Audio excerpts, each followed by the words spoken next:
It being shortly after 9:15, we'll call this meeting of the Senate Election Law and Municipal Affairs Committee to order, and we will start off with public hearings on Senate Bill 383 and introduce the prime sponsor. Good morning, Mr. Chairman. Senator Keith Murphy, representing the people of District 16. This bill, as drafted, does two things. Meat and potatoes of the bill can be found on page 1, lines 11 through 19, which essentially adds another method of calculating a tax cap for those communities that desire to adopt it. The second thing it does is that it does create a process by which school districts can implement a tap cap as well. After the drafting of the bill, there was conversations with the Municipal Association and several of the sponsors, and together we produced an amendment that I believe has been passed out to you, Amendment 636S, which incorporates the changes requested by the Municipal Association as sponsors found them reasonable. I'm happy to take questions, but I believe the gentleman who will speak behind me knows more about the subject than I do and be better qualified. Okay, get me the list, please. Oh, isn't?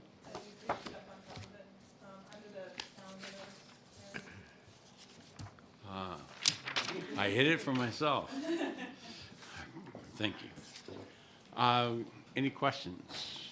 Seeing none, thank you very much. Thank you, sir.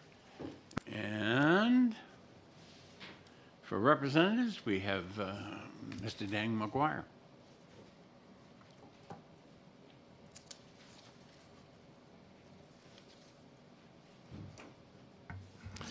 Thank you very much, Mr. Chairman and member, Senator. My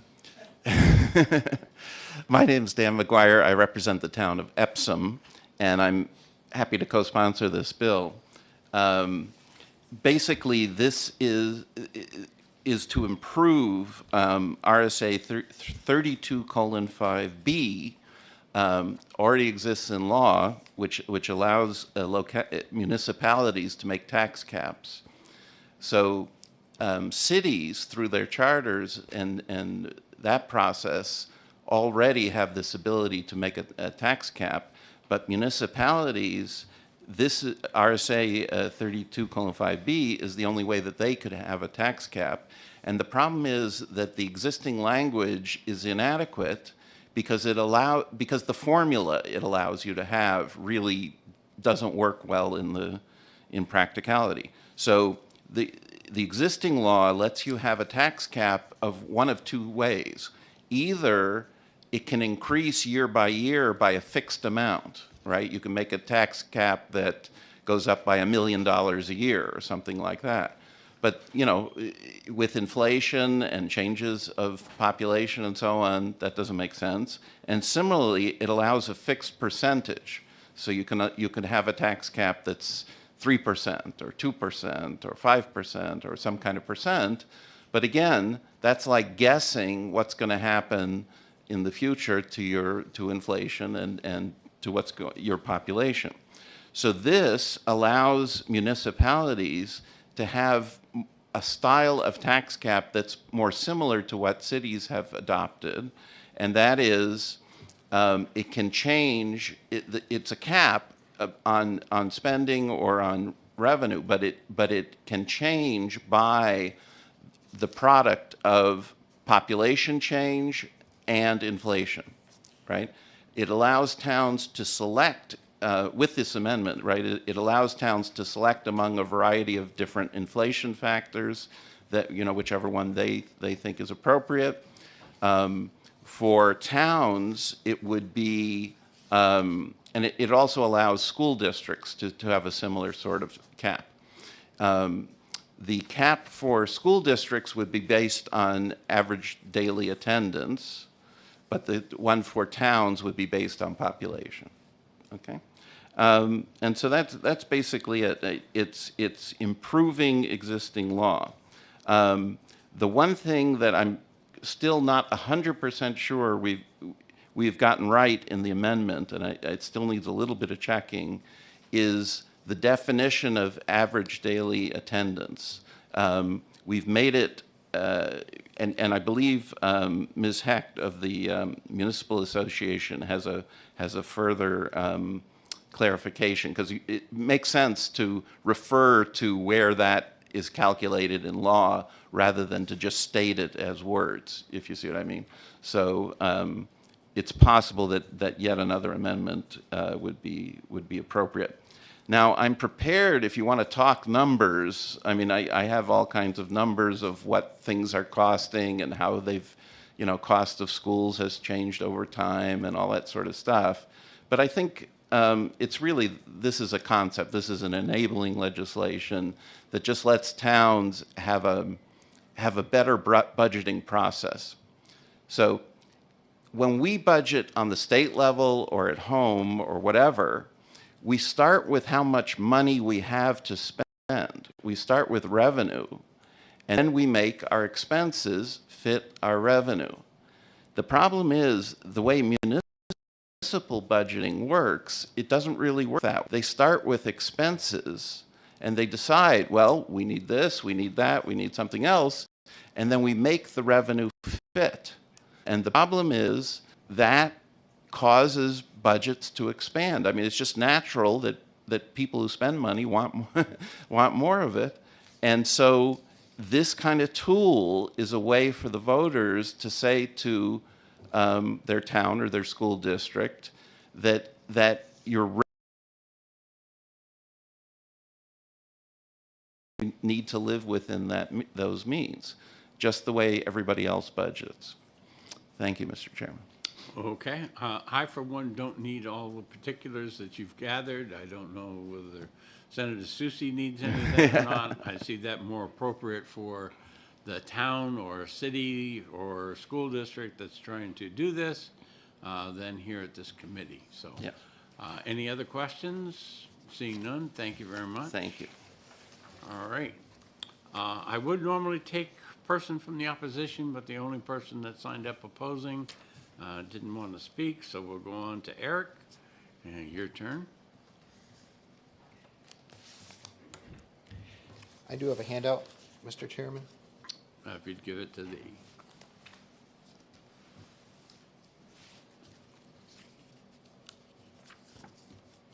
I might have one more.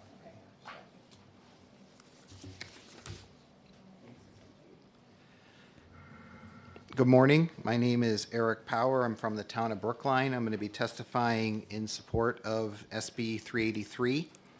I have a couple different affiliations. I'm the president of the School District Governance Association of New Hampshire. I also previously served on our Hollis-Brookline Cooperative School Board as a member, and I currently serve on our Brookline Planning Board. The Planning Board did not authorize this, but I'm here just as my background, and I'm going to speak to a few things that we've done on the Planning Board that are relevant. First page of my discussion here is that we have rising school spending and declining enrollment. Over the past decade or so, we've seen this trend, and really it's becoming unsustainable. So what can we do about that? The enabling legislation in this bill provides a tool for school districts to help manage the spending. Next page. In 2020, I was the chair of a budget. Just to tell you, we don't usually want you to go, page by page through a presentation.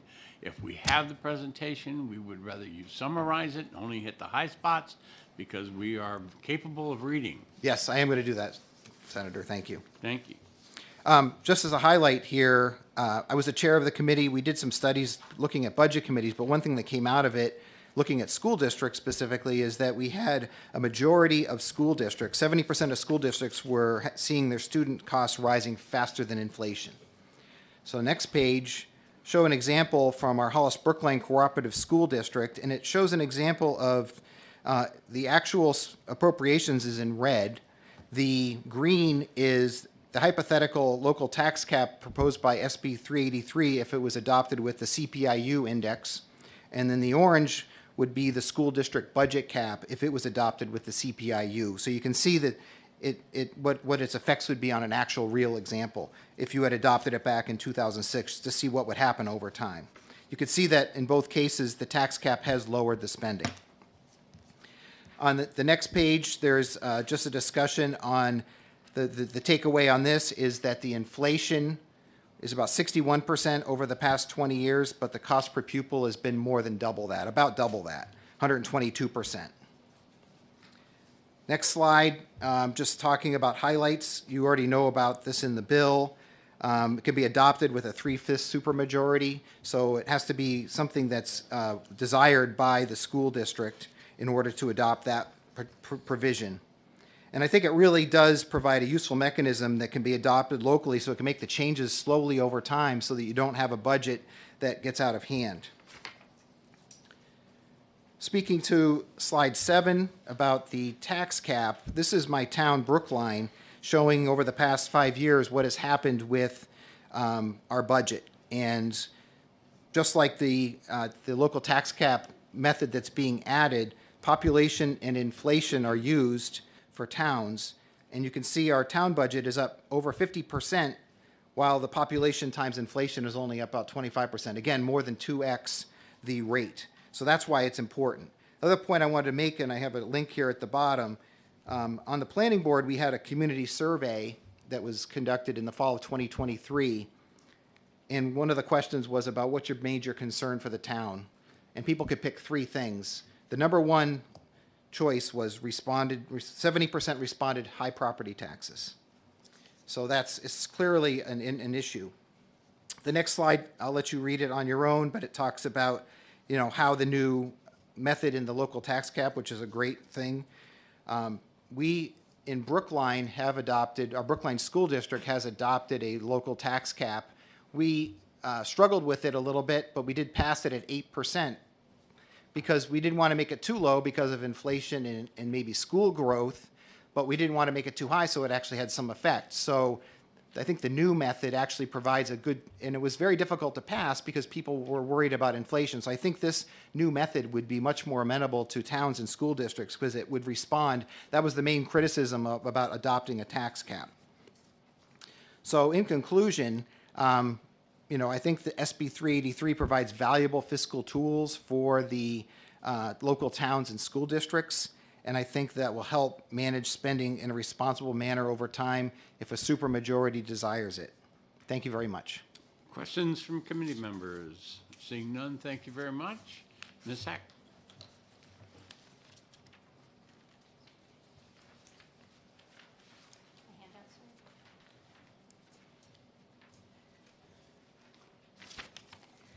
Good morning, Mr. Chairman and members of the committee. For the record, my name is Catherine Heck with the New Hampshire Municipal Association, and I just want to be clear that we are neutral on this bill because it is enabling legislation. It is a local option, but we don't take a position on the bill itself, and we have been working with the sponsors around some of the technical concerns and areas that perhaps could be tweaked a bit in order to make this bill enactable under the law. So we do have a couple of technical concerns, and they have been addressed with the sponsor. There is an amendment, which perhaps you will consider, that not only talks about CPI or Consumer Price Index, which really is gauged to salaries and salaries only. That might be more applicable to a school that has 80% of its budget being in salary, but the Municipal Cost Index, which deals with weighted averages around Consumer Price Index, Producer Price Index, and some other indices that are related to things like capital expenses and capital equipment that should be taken into consideration. In addition, we have asked that the word base that you see in line 13 of page 1, it seems to be implied that it means local taxes to be raised for the prior year, but perhaps that be defined in the law, so it's extremely clear. That's line 13 of the original bill and not Yes, the sir. amendment? Yes, sir. Yes. So that would The prime allow. sponsor would take a note. Yes, they do have these notes. The other consideration would be to use the population estimates under RSA 78A25.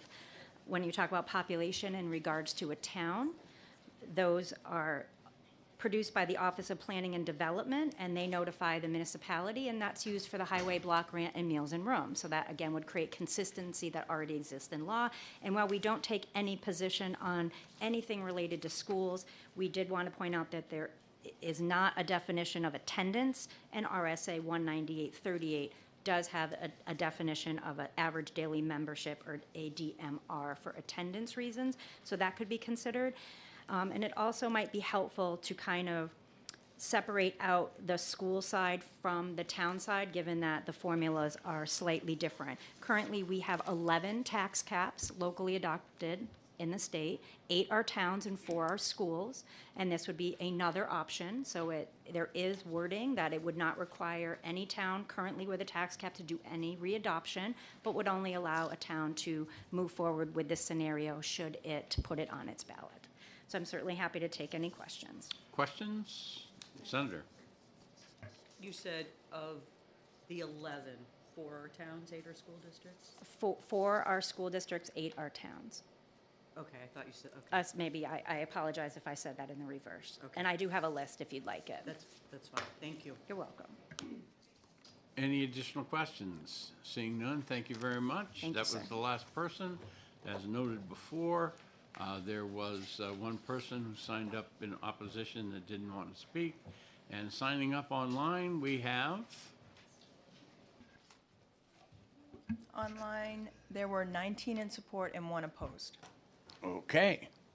And with that, we will close public hearing, and we'll open the public hearing on the next bill in just a minute.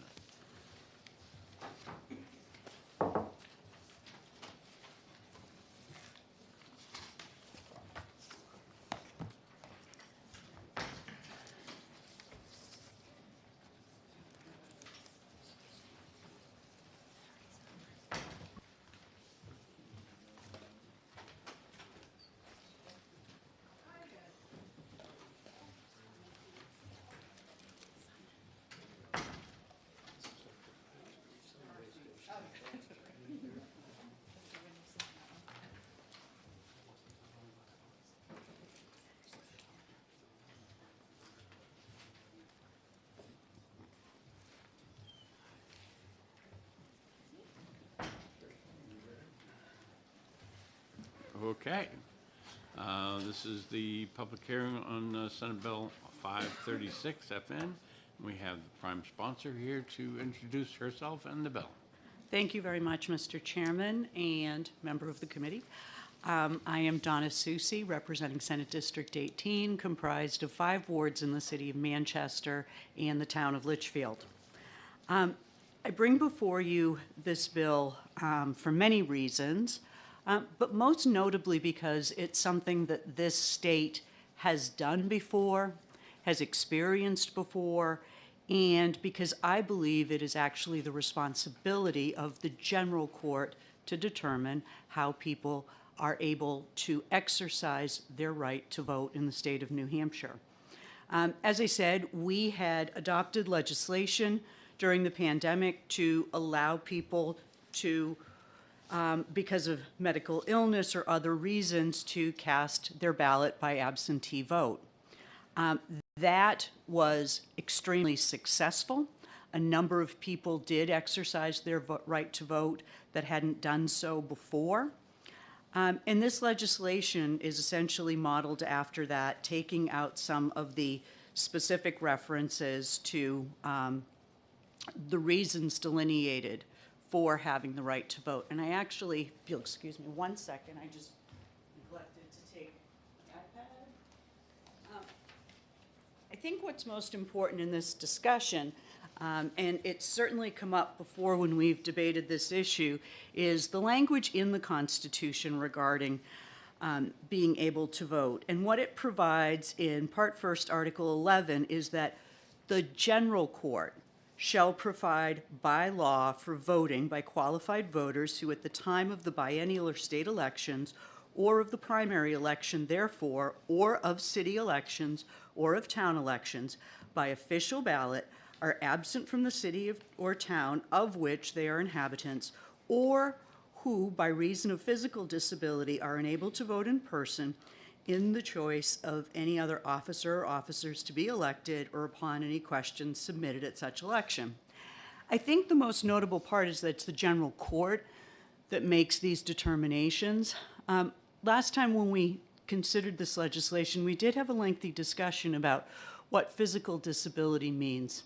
And I think it would be negligent on our part not to take into account the fact that people suffer not only physical disabilities, but mental disabilities as well.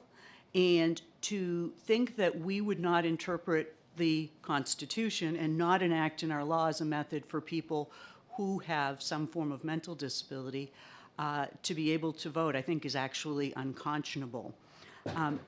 We have, in many instances, for religious reasons and other reasons, recognized that people have a right to vote. This is not a matter of convenience. It's not a matter of trying to enact an early vote system, but it's trying to ensure that our absentee ballot process takes into account the needs of the citizens of this state.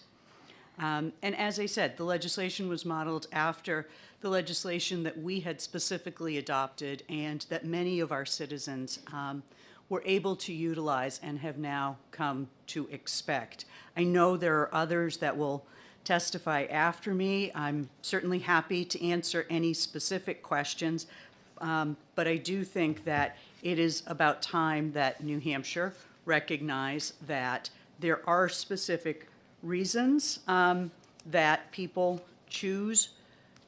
would rather choose to vote by absentee, and we should recognize and enable those folks to participate fully. And I thank you, Mr. Chairman, and happy to answer any questions. Questions? Seeing none, thank you very much. Thank you, Mr. Chairman. On the list is the Secretary of State. Would you prefer to testify now or at the end, or? I'm happy to wait, Mr. Chair. Okay. So we will take, Eric, you are the other one who signed up in opposition. Is Eric here? Okay, so Eric, I guess, signed up not to speak. I missed that check mark. All right. So we'll go right to open democracy. There's two of you signed up. Do you want to come up together, or do you want it separately, or?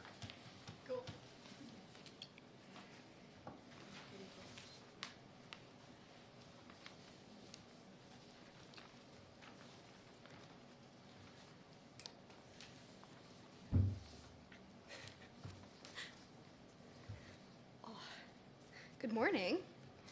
Morning. My name is Catherine Langell, for the record, and I'm 20 years old. I'm the Public Policy Fellow with Open Democracy. I'm a student at St. Anselm College. Good morning. I'm studying psychology, so I'm going to echo briefly before getting into my testimony Senator Soucy's point about mental health and the importance of advocating for those with those challenges. Absentee voting is nonpartisan. Absentee voting encourages a healthy democracy, and the point that I make in my short testimony is, I think most importantly, New Hampshire had its highest general election turnout in 2020 under expanded absentee voting rules. So I think considering what we've done in the past and what we can do going forward can make a huge difference in engaging with our constituents and democracy. So I'm going to let Olivia speak. And I'm Olivia Zink. I'm a voter in Franklin and the executive director for Open Democracy and Open Democracy Action. Expanded voting has a long history that dates back to the Civil War, where soldiers who were fighting were able to vote by absentee. I just want to share a story of a veteran who was in a wheelchair but didn't believe they were disabled. So didn't want to check the box on the absentee ballot form, I am unable to vote because I'm disabled, because they didn't feel, even though they had a broken back and were in a wheelchair, that they were fully disabled. And I think going to a system of no excuse absentee voting allows for veterans like this gentleman to cast a ballot. Also, I want to say that no excuse absentee ballot is a nonpartisan policy. It helps both parties, whether it's a disabled or a veteran who isn't able to make it to the polls. This is in 36 states and benefits people of all walks of life. I did include the absentee ballot request form with my testimony, just because I thought it was good for folks to see that the form is complicated and some voters get confused of where to check.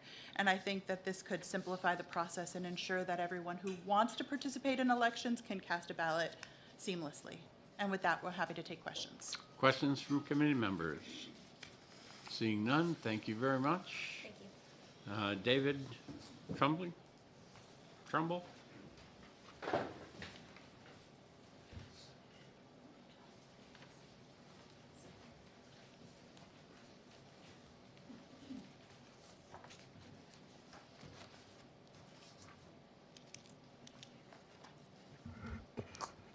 Thank you, Mr. Chairman and committee members. My name is David Trumbull. I'm from the town of Ware, and I support this bill for 3 reasons. First, voting, it's a fundamental right. It's the right that preserves all of our basic civil rights and political rights.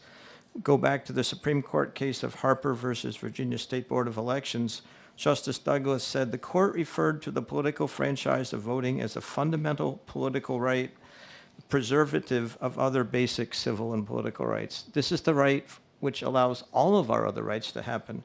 Whatever the reason somebody can't show up, if they're pregnant or about to have a baby, or they have a family member who may be suffering from dementia and there's taking care of them, they lack reliable transportation, or they have such an irregular work schedule with long hours they can't make it, those people are still members of our politic in this society and they should be permitted to vote.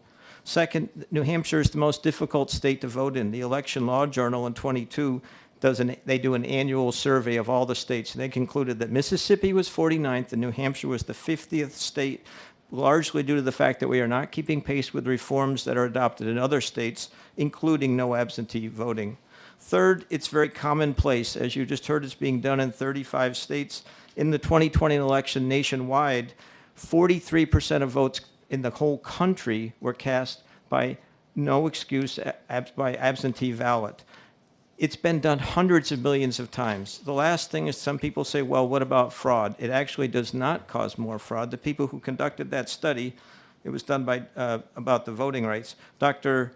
Schroffnagel, he's a political scientist at Northern Illinois University, ran a separate analysis comparing the cost of voting in each state with the number of fraud cases. He says, well, if we're going to make it easier to vote, will we have more fraud? He said, no. He said in nearly every state, there was either equal amounts of fraud before and after the change, or it went the other way, citing New Hampshire, where it restricted voting and actually saw more fraud. So adopting more voting does not increase fraud and doesn't help either party.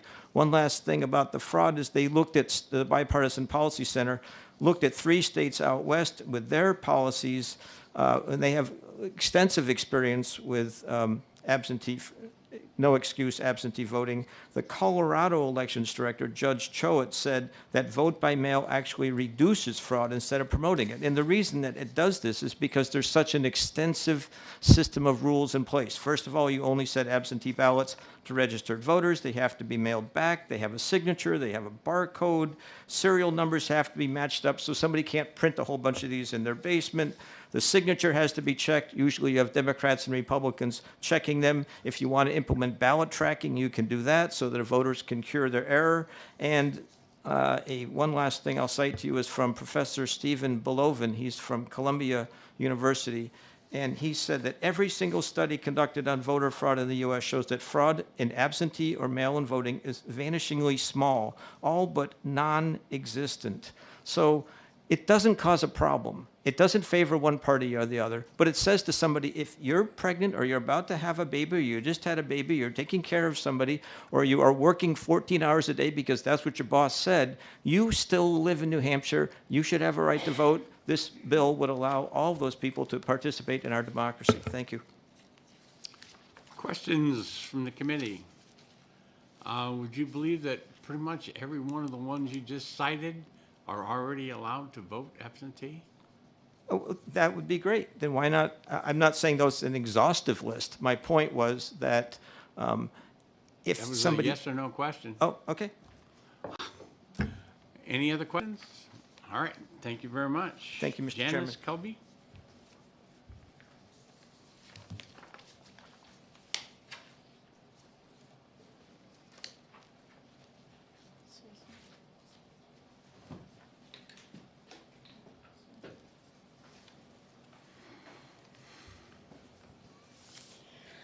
Good morning, Mr. Chairman and Election Law Committee members. My name is Janice Kelby, and I'm a retired postal worker currently living in Hooksett. I appreciate the opportunity to speak to you today about SB 536. I am in favor of SB 536 because I believe strongly that our focus should be on expanding voter choices and convenience to encourage the widest possible voter participation by eligible New Hampshire voters. Voting in an election should be convenient, fair, and as secure as possible. Historically, voting in the U.S. was restricted to white male property owners. Thankfully, most voting laws have evolved to meet the needs of a changing society and to allow more citizens to have a voice by casting their vote. To meet the needs of the voters, in 1997, Texas even passed a law allowing astronauts to vote from space. Way to go, Texas. Astronaut Kate Rubins returned to Earth late in October 2020, but voted absentee just in case the touchdown was delayed. That's pretty much how I feel about anything that I think is super important to me. I like to do it ahead of time to make sure that it happens, because nothing in life is promised. Here on Earth, we should also be able to vote absentee if we think we might otherwise run the risk of not being able to make it to the polling place. A friend of mine asked me if I planned to testify today because she knew I had testified in favor of no excuse absentee voting in the past. I told her that I planned to, but then I started thinking about the logistics of it. What if it snowed? In the past couple of years, I've had numerous joint replacements, and I'm doing well, but I'm still pretty paranoid about walking in ice. That was my answer. I had to come and speak in favor of the bill because the exact same thing could happen to somebody else on Election Day. There's no good reason to not allow an option for someone who wants to make absolutely certain that they're able to vote. Even if it snows or is icy on Election Day, even if their car breaks down, even if I could go on and on with the reasons that people are unexpectedly stopped from being able to vote on Election Day. It is important to me. I should be able to do it ahead of time. In my more than 70 years on this earth, there's one thing that I've definitely learned, and that is nothing in life is promised on any given day to anyone. I used to testify about leaving to work, picking up my kids from childcare, and having less than an hour before the polls closed. I had to choose between feeding my hungry kids or making them go with me and stand in a long line to vote. Thankfully, the legislature took a step in the right direction and made that change, which is good. I'm certain it made life easier on Election Day for some people, especially other single parents. But there are still so many other perfectly good reasons that don't match the acceptable excuses in the current law. It is long past time for New Hampshire to get rid of the requirement to provide an excuse. Currently, 27 states and Washington, D.C. offer no excuse absentee voting, which means that any voter can request and cast an absentee ballot without a requirement to provide an excuse or a reason. Additionally, 8 states conduct elections entirely by mail. Those voters automatically receive a ballot. Sadly, the remaining few states, including New Hampshire, require a voter to provide an excuse to qualify for an absentee ballot. During the 2020 election, many people took advantage of the unique allowance for individuals concerned about COVID to request an absentee ballot. I have to admit that I was pretty concerned because this was an unexpected time and somewhat drastic change that was being implemented with very little time and a lot of uncertainties caused by COVID.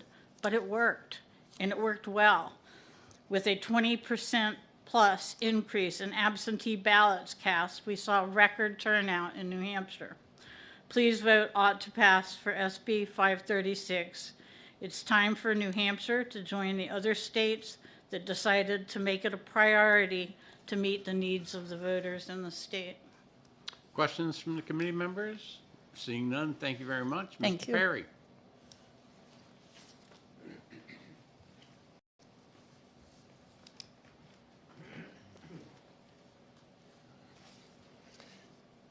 Thank you, Chairman Gray and members of the committee. Bob Perry, Town of Stratford. I speak in support of Senate Bill 536. RSA 654-16 applicability is modified to eliminate any reasons a voter may have for not being able to attend a meeting of the supervisors of the checklist ahead of an election to register, and simply allows for registration to be accomplished by a voter requesting a registration form. The requirements under RSA 654-7, the voter registration form, and RSA 654-17, absentee registration affidavit, are not changed under this bill. Essentially, repealed language or modifications involve removal of exceptions under current law related to required in-person voting, which by their elimination allows for no excuse absentee voting. Modifications are necessarily made to headings or titles to eliminate references to the exceptions. In all, about 70 lines of text have been removed from existing regulations related to exceptions to in-person voting. I suggest the New Hampshire Municipal Association's response to this bill is generally positive, and there appears to be no written response, good or bad, from the Department of State.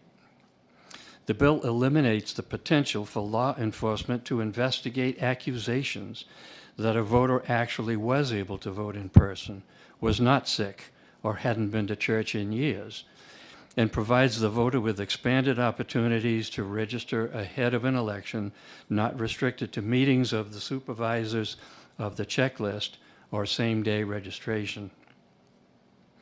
There might be those who prefer to adhere to the tradition of in-person voting. Having lived in the small town of Stratford for more than 50 years, and all that time in the same home, I am well aware of the tradition of meeting neighbors and friends at our polling place on election days, rewarded by knowing they too have complied with their civic responsibility to vote, and meetups at the town dump, engaging in not often enough conversations with fellow inhabitants. But people's lives have become increasingly complicated and uncertain, especially in the age of instant communications, incessant fundraising calls, texts, emails, and TV ads appealing for money to help victims of wars, or dogs, or elephants, or butterflies, all of which adds to the stress of daily living. I suggest HB 536 would provide a bit of welcome relief from the deadlines, worries, and guilt we all bear.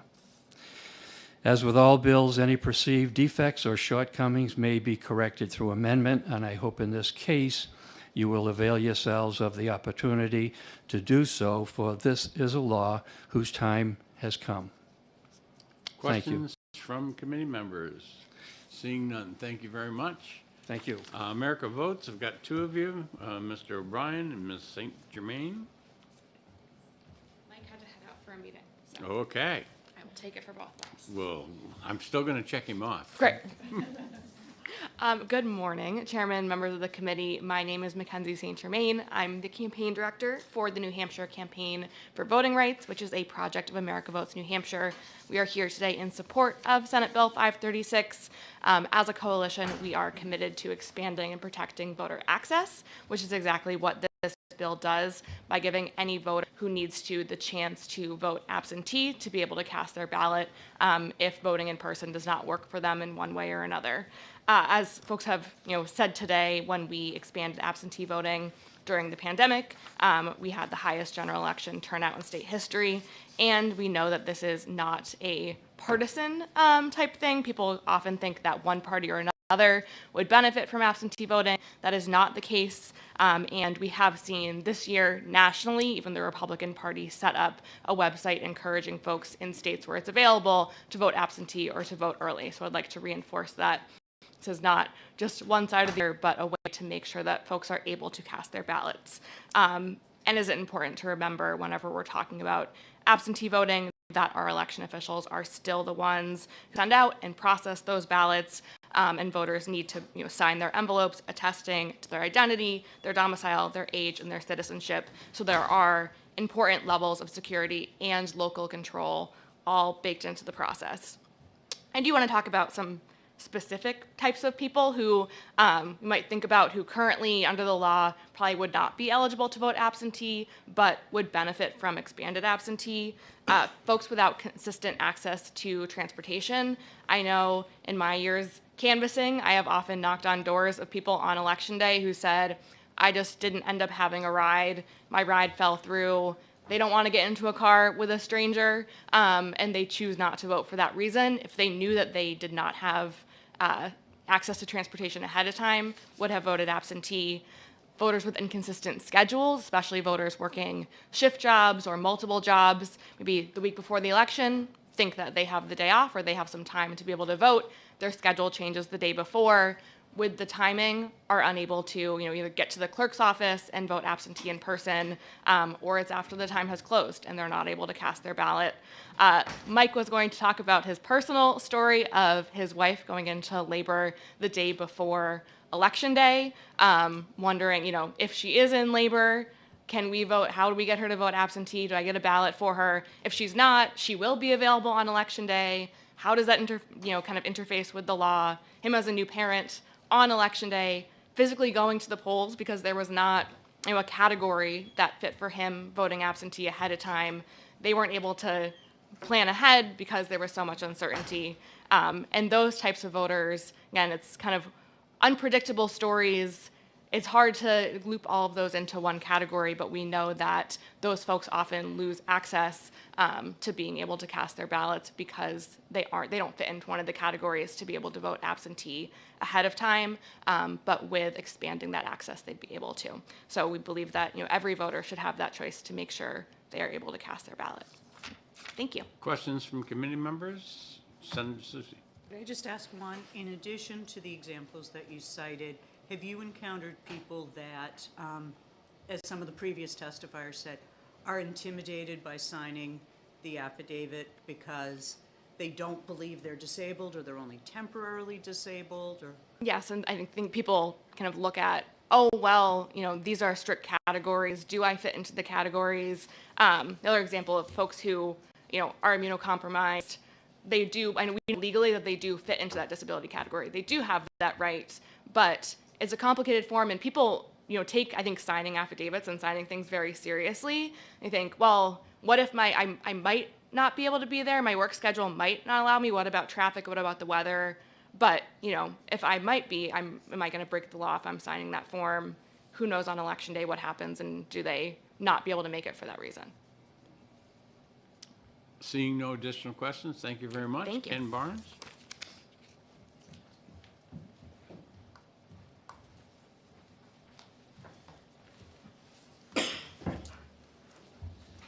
Good morning, Mr. Chairman and members of the committee. Thank you for taking my testimony this morning, and thank you for your consideration of this important bill.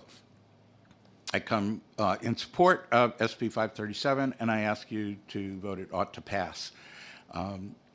I think that the context is really important.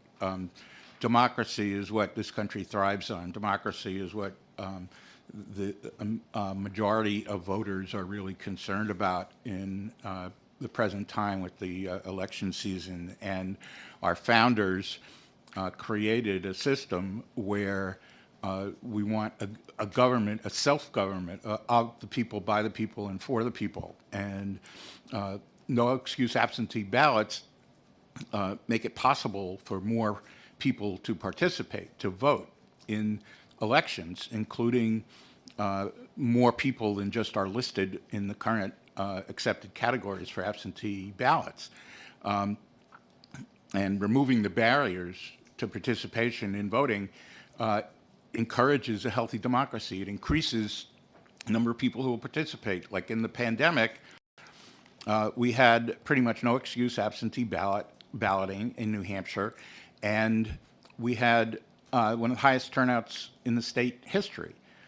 People voted, and that is the way it should be. We should get as close to 100% voting participation as we can. you've heard from a number of people about how no excuse absentee ballot is secure and safe, and even studies show that it's more safe than voting in person. And it benefits everyone, Republicans, Democrats, Independents. Anyone can vote absentee. And there's just people, think about it, not just people who are listed in the current statute, but anybody who might have trouble getting to the polls, like Mackenzie. I've knocked on doors and asked people if they were planning to vote the week, I knocked the week before the election. They say, well, if my ride comes, usually I get a ride with my neighbor, and if they come, I'll be able to vote. And, so they're relying on somebody else who's relying on a car and their own personal circumstances, and it's just haphazard if they're going to turn out and vote. And why shouldn't they vote? Even if you don't have a car, even if you have a car that is in the shop, which you can't predict. We're a rural state in New Hampshire. People live far away sometimes from their polling place. Why should they have to make a long trip on election day if the weather is bad? The previous speaker was not the only one who was concerned about snowy days and slipping and falling. I too have artificial hips and really afraid to slip on the ice. And if my snow shoveling crew doesn't come to shovel my driveway out, I can't get out. And they're also, think about this for another point, is the certainty or lack of certainty of whether you're going to be able to get to the polls. Lots of things happen. You can get sick. Your kids can get sick. Your parents, if you're taking care of them, can be sick, and you just need to go to the hospital and take care of them. First responders get emergency calls. They're planning on voting at 5 o'clock, and they get an emergency call, and they can't make it. Anybody who's working can have an emergency business situation where, one of my customers, needs my help in an emergency, and so I can't leave at 5 o'clock to vote. Single parents, people working 2 jobs, if they're asked to stay late because somebody else didn't show up, they can't make it to the polls. So I really, in summary, I ask you to please side with voters, side with democracy, and vote ought to pass for SB 536. We shouldn't need a pandemic to create a situation where everybody in New Hampshire who wants to vote is able to vote. Questions from committee members? Seeing none, thank you very much. Thank you, members. Secretary of State.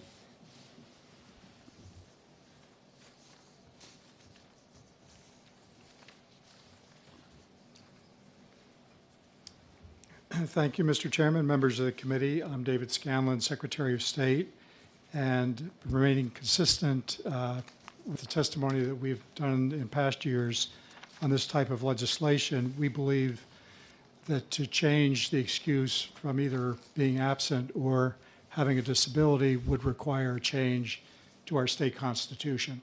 And it's as simple as that. I do believe the legislature has done a good job defining in statute what constitutes an absence or disability, but to just open it up would require 2/3 of our voting population deciding to go that route. I would like to make a comment specifically to the bill in the first section, page 1, line 5 and 6, language of who by reason of physical disability is unable to attend a meeting of the supervisors. That section is dealing with absentee voter registration. And I've read this a number of times, but to me it sounds like that language is being made more restrictive by doing that. It allows absentee registration for the purpose of being absent only and eliminates that permissible clause in the Constitution for disability. I could be corrected on that, but might want to take a closer look at that. I'll be happy to answer any questions. Senator Susi.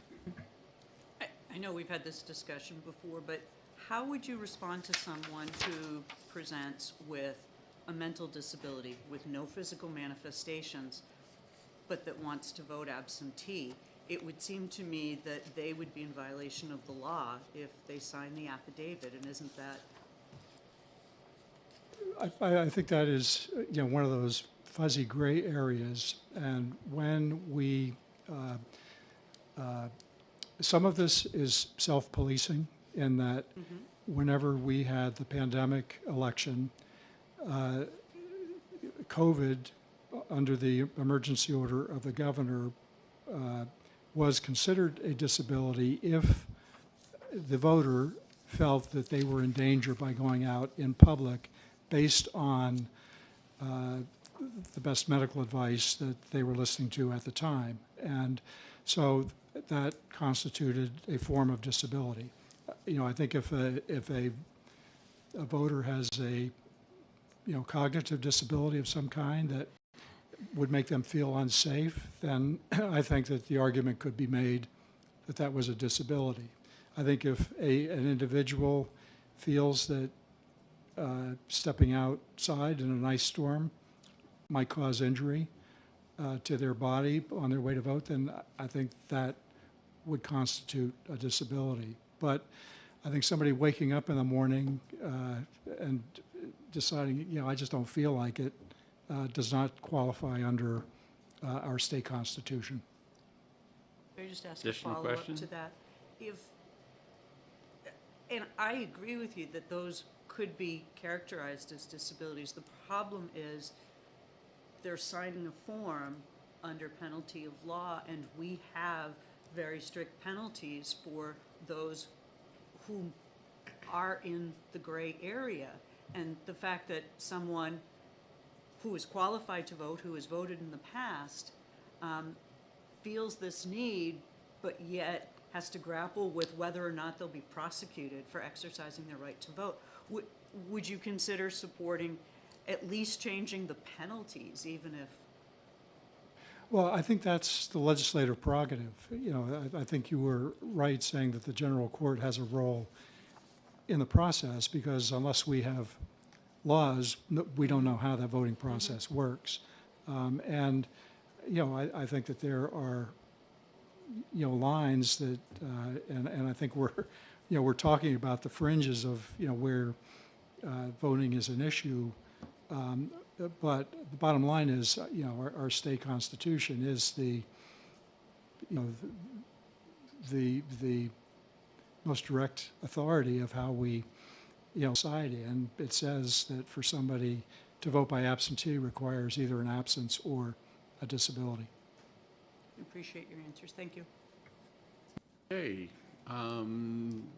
Secretary, to my knowledge, I have never heard of anybody being prosecuted for claiming a reason for absentee ballot as marked on the, do you know of any lawsuits that we've done? Not in the case of disability. I am aware in the past that there have been instances where voters who have claimed that they were absent were seen in town on the day of the election, and I think that there may have been some prosecutions over that. And that's the subject of the next bill we're going to hear today. So, all right, any further? Oh, Senator Abbas. Thank you, Mr. Chairman. In respect to any potential prosecution, I guess my concern is if you were to expand the absentee ballots and the eligibility for it, just plausibly, how would you challenge someone who claims to have a disability, a physical disability? It's usually something that can be easily identified. But I guess if someone were to challenge whether someone had a disability, could it be based on speculation? I don't see that realistically that being something that can be enforced if it was expanded. I don't know if you have any comment on that.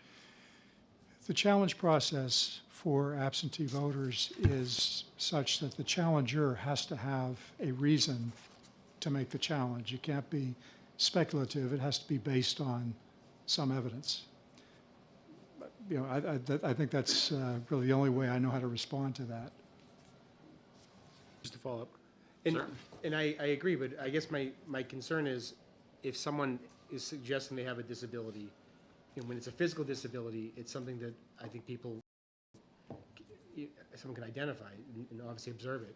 But if it just says, if it's just disability, or you expand it beyond that, if people just start making these challenges, they all have to be investigated, is my understanding. And I guess my point is, people can be raising these challenges, and what's the basis of making them, and then how does that then turn into potential prosecutions? I'm just wondering, any concern about having more reports of violations of this law, or if it was expanded? If you, well, first of all, I think I'm still taking the position that the Constitution would have to be changed to expand it the way that is being proposed here. But to the extent that, we have the current law, a challenger needs to have some evidence to make the challenge. They have to fill out a form. Moderator has to rule on it. And if it reaches the point where, that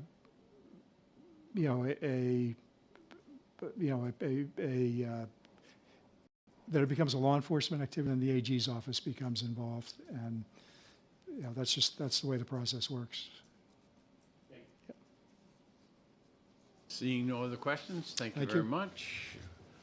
We've dealt with everybody that's on the list, people online. Okay. Online, there were 101 in support and 11 opposed. Okay, thank you very much. And with that, we'll close the public hearing on this bill, and we'll open the next one in just a minute.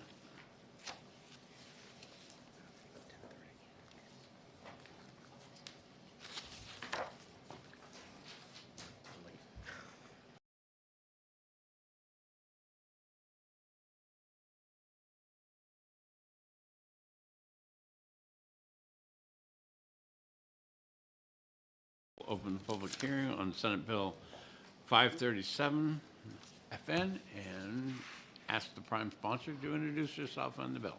Thank you again, Mr. Chairman, members of the committee. For the record, I'm Donna Soucy, representing Senate District 18, comprised of 5 wards in the city of Manchester and the town of Litchfield. Although related in subject matter, this bill is distinct from the other. The genesis of this bill, much like the other one, though, did come from our experience during the pandemic and that election cycle. But even more importantly, the reason that I'm sponsoring this bill is it was a very specific request by my city clerk, Matt Norman, who unfortunately couldn't be here today because he has the flu. The process outlined in the bill is optional, but it is a way for the election workers to better manage workload, and that is by allowing for pre-processing of absentee ballots, opening the exterior envelope, and then marking those names on the checklist as absentee voters. This does 2 very important things. One, as I said, allows for the election workers to better manage workload in high turnout elections. I would also say that the process, completely public with public notice, probably would get more scrutiny as a result of being done a bit in advance. But the added bonus of doing this at that time as well is to allow a voter who may have mistakenly forgot to sign the interior envelope to make sure that their ballot is in fact properly cast.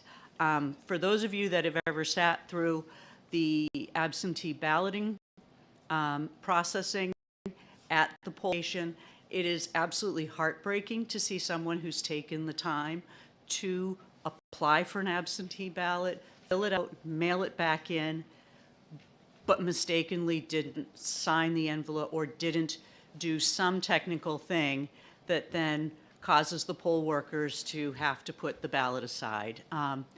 There is an added benefit because we have, over the years, expanded the information that voters can provide, including a phone number or an email. Those are optional, but to the extent those are provided, it would allow time for clerks to be able to contact the voter and cure that ballot so that it can be properly cast and counted. As I said, this was specifically a request of the clerks, mine specifically to me, but on behalf of many other clerks. This is an important tool in the toolbox for them, and I would hope that you, Mr. Chairman, and my colleagues would look favorably upon this legislation, and I will conclude my testimony. Happy to respond to any questions. Seeing none, I will ask one. Yes. Can you tell us the history of when absentee ballots were allowed to be opened in, say, 10 years ago, 15 years ago, and where we are today? We have evolved considerably in the time period allotted. We have evolved in the processing to allow it to move up in time. I can remember when absentee ballots were not processed until after the polls closed, because I was elected a ward clerk when I turned 18.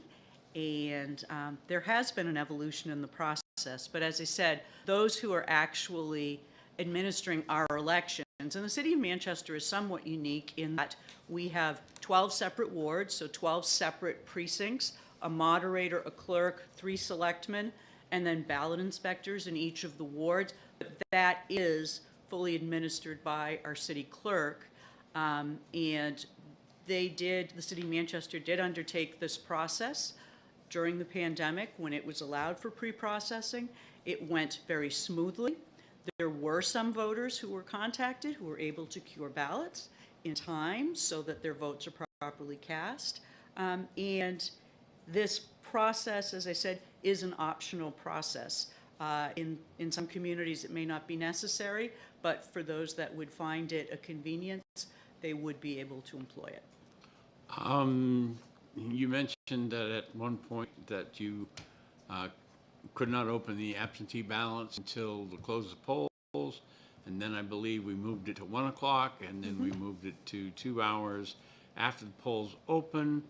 And part of that reason was that a person who asked for an absentee ballot due to their inability to be at the polls and their plans changed that gave them the opportunity to vote. Why is restricting this just to the first hour advantageous to that voter where a candidate may have died or a candidate may have withdrawn or a candidate may have other problems?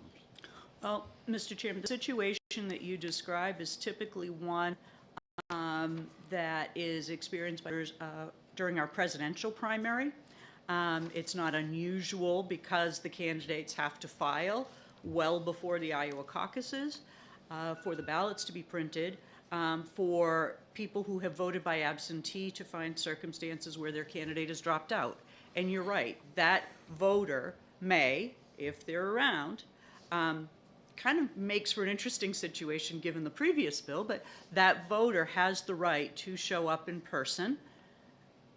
The notation has been made that they voted absentee. That absentee vote is removed. You're right, it would be less time in that instance, but I think for most people casting an absentee ballot, they cast it for a reason and are not able to show up at the polls. So I don't know statistics. Perhaps the secretary can tell us how many people that have voted absentee have then showed up in person, but I don't think it's a large number.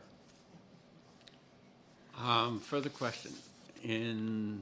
I'll get to you in just a minute, Senator. In this bill, did we change the time, instead of on election day, did we change the time that these absentee ballots can be challenged? Well, they can certainly be challenged during the time of processing. So the change in hours is made on line 10, so that instead of 2 hours, it's 1 hour. So no earlier than an hour after the polls close. But once you have to have posted that notice, people have to be aware of when the ballots are going to be processed, because that is the opportunity for challenges to be made. One of the things that I felt very, very strongly about and advocated for in the legislation when we were creating rules for the pandemic was that for pre-processing, I thought it was critical that notice be provided not only in the community, but that notice be sent to the Secretary of State so that people are aware and have that opportunity to challenge ballots. Having sat through that process many times as an observer and on a couple occasions having challenged, I think it's very important that everyone be aware of when this activity is occurring so that people can fully participate in the process and challenge if necessary. Senator Adams, you have a question? Thank you, Mr. Chairman. So your testimony was that people, one of the benefits of this, if it became law, is that if there was a defective ballot, absentee ballot cast, it would be time for that voter to come cure that defect. Mm-hmm. I guess my question is, if the person is able to go to the voting poll to cure the defect in the first place, why should they be voting absentee? If they're now physically present there to correct the defect. So they may not necessarily be physically present to correct the defect. It may be, depending on when the pre-processing occurs, that someone from the clerk's office, if it's one or two, would be dispatched to the person's home, perhaps the clerk themselves. I know our city clerk has routinely visited the hospital, visited nursing homes, and allowed someone to cure their ballot at that time. So they would be given notice of the opportunity to cure. You're right, there may be an instance where someone isn't, able to be reached, or someone has some limitation that doesn't allow them to, but at least there is an opportunity. And a follow-up, and I certainly appreciate that, if the clerk goes to someone's house or the hospital to get that, to correct that mistake, I guess, what would the ramifications be if that couldn't be done? If the clerk, for whatever reason, can't travel to that person's home, or if they're in a hospital out of state? I mean, I'm just curious, how would that play out? It would depend on the individual circumstances. In that case, it could be that a family member drives the person to town hall and they correct it at that point. Be corrected, the person is so limited or so impaired that they're not able to do so. Once again, it's just an opportunity. It may not always be completed in every case. Thank you. Okay, seeing no other questions? Thank you, Mr. very Chair. much. Open democracy again, we have two of you signed up.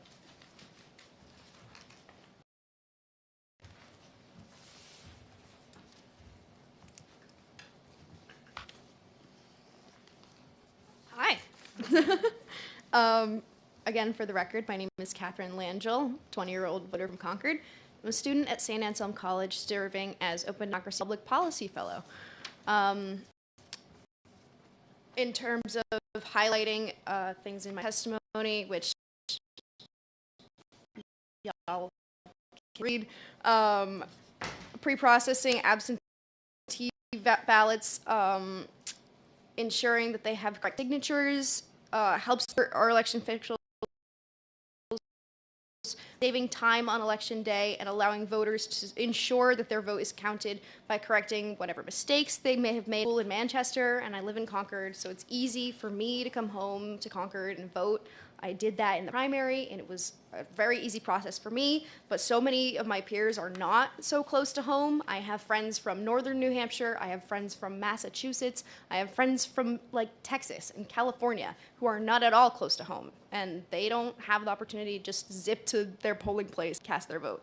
Not only that, but my peers have not read the 400 pages of election law and are not experts.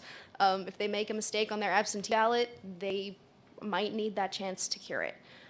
So it goes to the extreme of those who may be cognitively disabled or physically disabled and may need to cure their ballots, or those who just aren't educated and may make a simple mistake.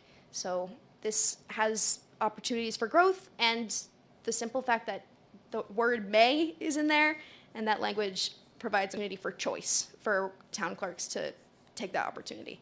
So that's my piece. Thank you very much, and I'm happy to take questions after my boss is done.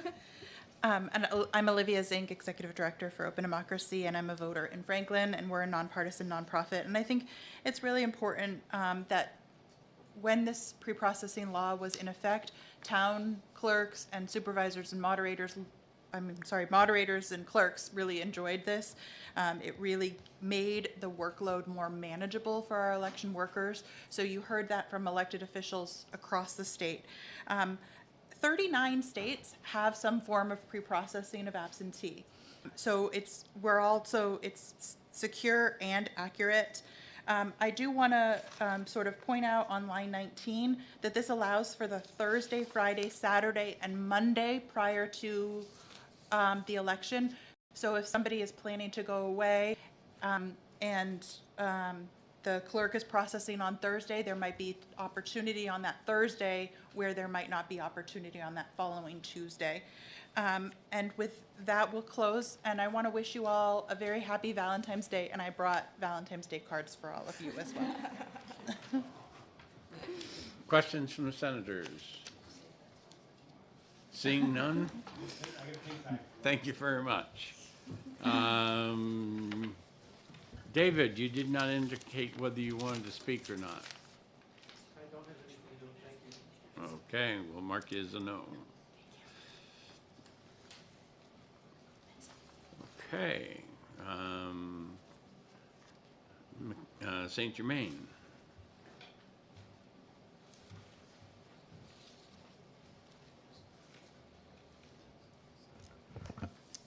Good morning, again, Chairman and members of the committee. Again, I'm Mackenzie St. Germain with the New Hampshire Campaign for Voting Rights and America Votes New Hampshire.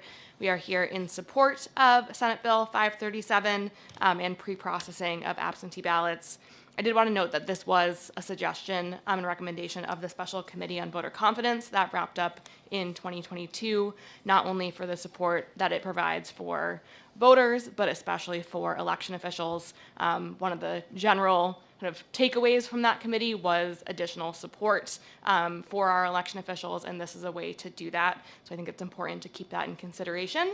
I also, in terms of, we've talked a lot about cure and being able to have voters be able to cure their ballots.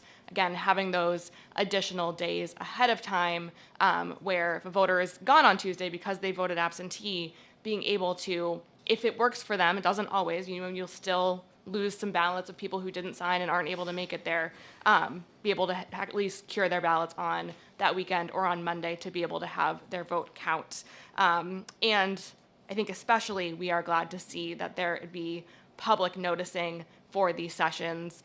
Feel very strongly that they need to be able to be open to the public, noticed well so folks are able to be there. And I think thinking about voter confidence, this adds additional transparency to the process because instead of having it happen on election day at the polls where it's a very busy time, it's hard to have a large group of people watching and observing, there is that specific time just for those ballots where we can make sure that the voters who wish, or the voters who wish to can be there and watch that process happen at a dedicated time and space and add the transparency to the whole process for that reason. So thank you and happy to answer questions. Questions from the committee?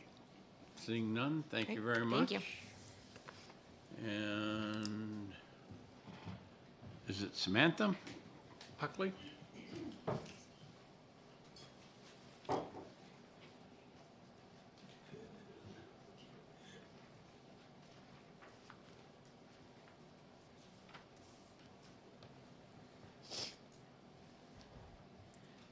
Good morning, Chairman Gray, members of the Election Law and Municipal Affairs Committee.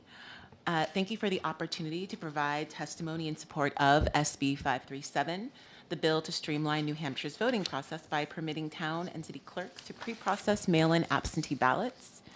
My name is Samantha Buckley, and I'm reading in support of SB 537 on behalf of Secure Democracy USA. Secure Democracy USA is a national nonpartisan nonprofit organization that works to improve election integrity and ensure all eligible citizens have the freedom to vote how they choose. Currently, clerks cannot open, verify information, or otherwise process absentee ballots until Election Day. During the 2020 presidential election, 31% of total votes cast in New Hampshire, amounting to more than 250,000 voters, were cast through absentee ballots. That adds up to a significant amount of administrative work for town and city clerks to ensure ballots are counted accurately and in a timely manner, particularly in smaller localities that may only have a small staff and volunteer pool dedicated to election administration. SB 537 presents a practical and fiscally responsible opportunity to make processing and verifying absentee ballots faster and more efficient for voters and local clerks. This bill would ease the administrative burden and time crunch on clerks that is inherent when ballots cannot be processed until Election Day. By allowing clerks to begin reviewing and verifying absentee ballots up to 5 days in advance, of course not including that Saturday, but that Saturday is not included. Processing the outer envelope in advance of Election Day can have a profound impact on the election administration process for election officials and voters. Moderators would be able to verify the voter's name is on the checklist and ensure the voter completed the affidavit and signed it. This process is critical to election security by ensuring that only absentee ballots from qualified voters will be counted on Election Day. Rather than speeding through this important procedure, the bill would provide moderators the time needed to properly review the affidavit envelopes. Ballots could then be counted on Election Day, and election results could then be broadcasted faster to the public. Research shows that the longer results take to report, the less confidence the voting public has that the results are accurate. Beyond easing the administrative burden on clerks and moderators, pre-processing can have a measurable effect on public trust in our elections. SB 537 is a practical, common-sense solution and step forward in New Hampshire's electoral system. Secure Democracy USA strongly supports SB 537 and encourages all members of the committee to report the bill ought to pass. Thank you. Questions? Seeing none, thank you very much. Next one on the list is Guilford. Tina?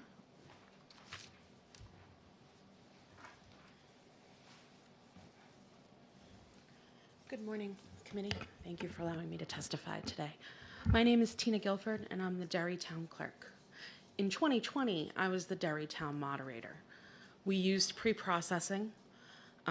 We were actually famous. We were on TV. While we were pre-processing, we had ballots that the envelopes were not signed. We made phone calls while we were processing, and we had someone come and actually fix their defective envelope and cure the default right on TV.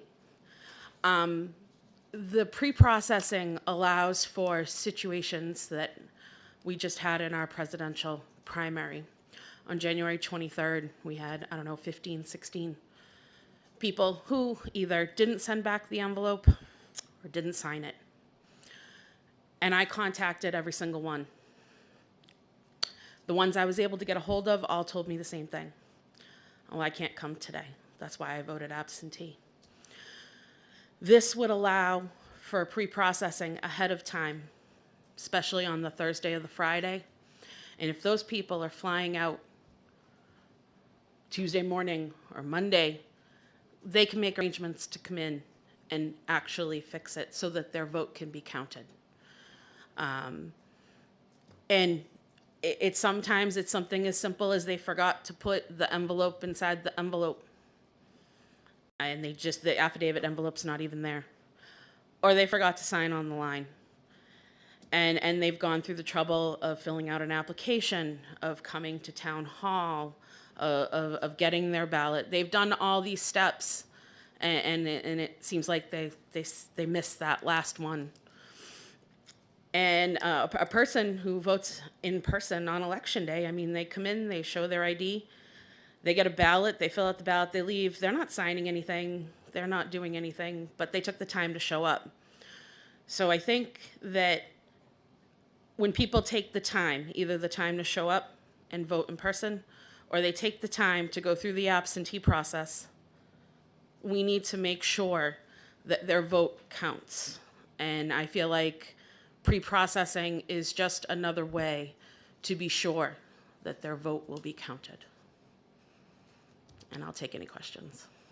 Senator Adams. Thank you, Mr. Chairman. And if you don't know the exact numbers, I'm just asking for a ballpark, but in Derry, how many ballots would you say were cast in the last election? And what percentage would you say ballpark for our absentee ballots? We had 8,998 voters. 545 were absentee, and like I said, 16 were rejected. Thank you. And I'm impressed that you can remember the exact amount. So, if I do away with the outer envelope and allow you any mailed in to be opened immediately upon receipt, doesn't that take care of 99% of your problem? Because the job of verifying the affidavit is the job of the moderator, not the clerk. Certainly, that can be changed just as easily as the rest of this statute can be changed. I think that if we're doing that and we're calling people, it should be a public process that will allow for everybody to see what's going on. Doing it in the town clerk's office in the back, I think that is not a good look. We say we can do it every other Friday. I'm glad you have lots of time. I mean, it's up to the legislature how they want to do it. I just think that pre-processing needs to be a thing. Would you find more voters who would be able to correct their ballot should we do it incrementally throughout the cycle? Yes. Okay. Thank you very much. You're welcome. Mr. Barnes.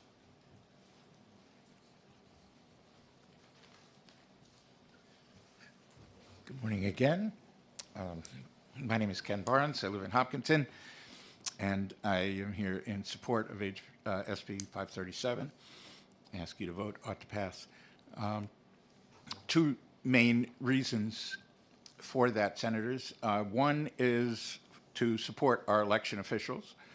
I've been an observer at many elections, and the processing of the absentee ballots, whether it's at 1 o'clock or earlier, is always chaotic, and there are other civic duties that the moderator and assistants have with voters coming in and whatnot, asking questions, and it's kind of a nightmare to get it done. As an observer, I've always wondered how accurate they can be doing in that kind of a chaotic and stressful and time-pressured way. Also, the public, me as an observer or anybody else, observing it, the transparency is not very easily obtained. Public is supposed to have a right to observe, and they're gathering around a table off in a corner, and it's difficult for anyone to really tell what's going on. I've also gone to pre-processing sessions and observed, and it seems to be not only transparent, but incredibly orderly and smooth. The people doing the processing they're right on top of what's going on. They've got one ballot at a time. They actually, I'm looking at it, they talk about any defects. The clerk says, I'll call the individual and correct that signature line or the checking the box or whatever it is. And as the Derrytown moderator so eloquently told you, that really makes a difference, because people should be able to vote, not just that they took the trouble to do the absentee balloting, but they're voters in New Hampshire. They're human beings, and they have a right to vote. And if they didn't check the right box or signed in the wrong place, it shouldn't nullify their vote, and they should be given the chance to correct it. So it's both for the support of the election officials and also to allow voters to participate in the process to the maximum extent they can, that I think it's important to permit towns to pre-process votes and the Thursday or Friday, as suggested by the dairy moderator, is a good idea. It'll work. I ask you to vote ought to pass on SB 537. Questions from the senators? Seeing none, thank you very much. Thank you, Senator. Secretary of State.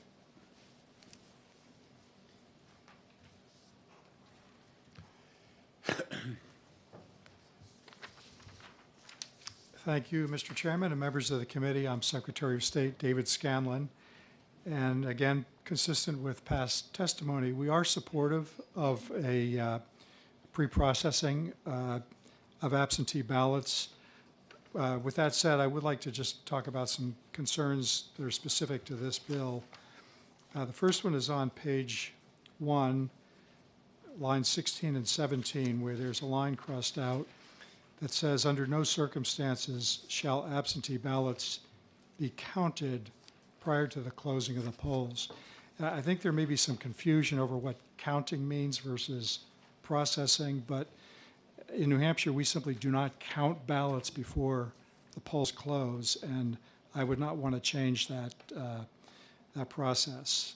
I think if the word processed or pre-processed was placed in there, then that would be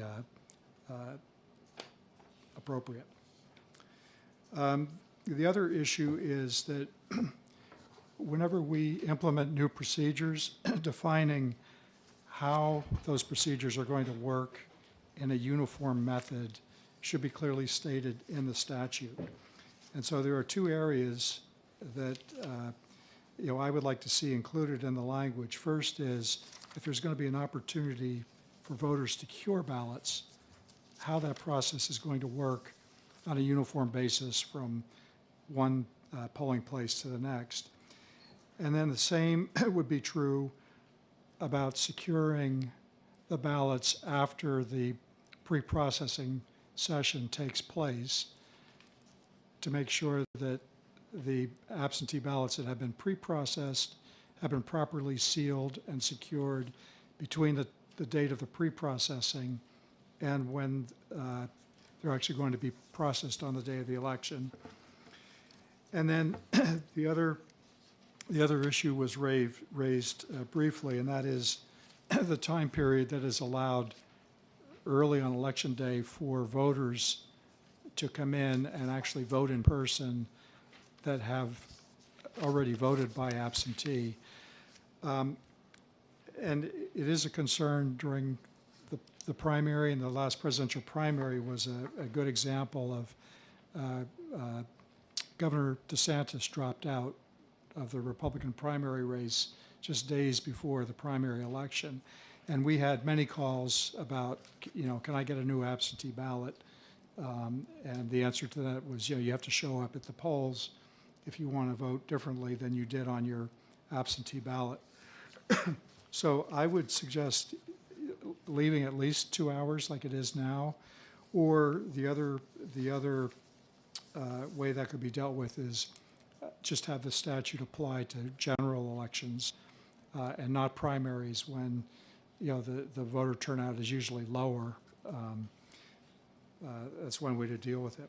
And then also on page 2, line 27, again, there's a sentence there, 26 and 27 says, under no circumstances shall absentee ballots be counted prior to, and that says the opening of the polls, but I would change opening to closing. I'll be happy to answer any questions, Mr. Chairman. Questions from senators? Senator Susie. I just have one regarding if we were to make it applicable just to primaries, the change you said about the 2 hours, 1 hour. Is really the most significant primary the presidential primary where that's occurring? Do many people actually in a state primary, for example, vote and then come in? I think it would be the presidential primary. Usually in state primaries, candidates just don't drop out. Sometimes they pass away, yeah, but yeah. they don't just drop out like they do in a presidential primary. Okay. Thank you. Secretary, it seems to me one of my first elections that my opponent dropped out about a week or 2 weeks before.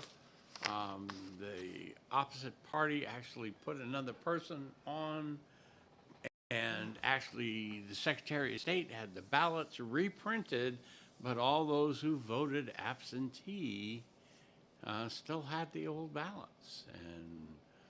And again, I asked the question, you know, certainly I like the 1 o'clock in the afternoon, but you know, is that scenario happen? And if I just limited, you know, that change to the presidential primary, I mean, it doesn't happen often, but it does happen. It certainly does happen, Mr. Chair, and when something like you described happens, we do, if we have time, reprint the ballots, including absentee ballots, which we will reissue to all voters who have requested absentee ballots. You know, obviously, it's going to be difficult in that situation for some of the absentee voters to respond quickly enough to have the new absentee ballot counted. So you are correct, it does happen. Additional questions? Thank you very Thank you. much. On the second sheet, it looks like I've got a Daniel, and I can't read the last name.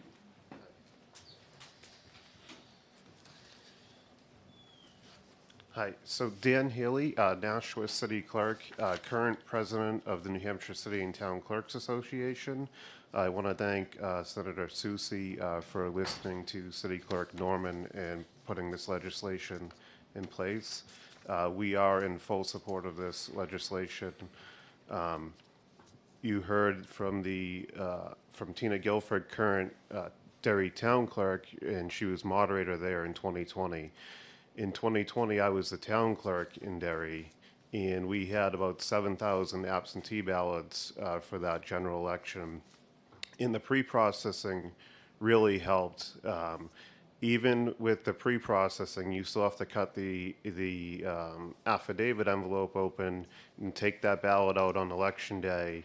And if I remember correctly, it took the whole day with a large staff present to go through those 7,000 ballots and then put them through the AccuVote.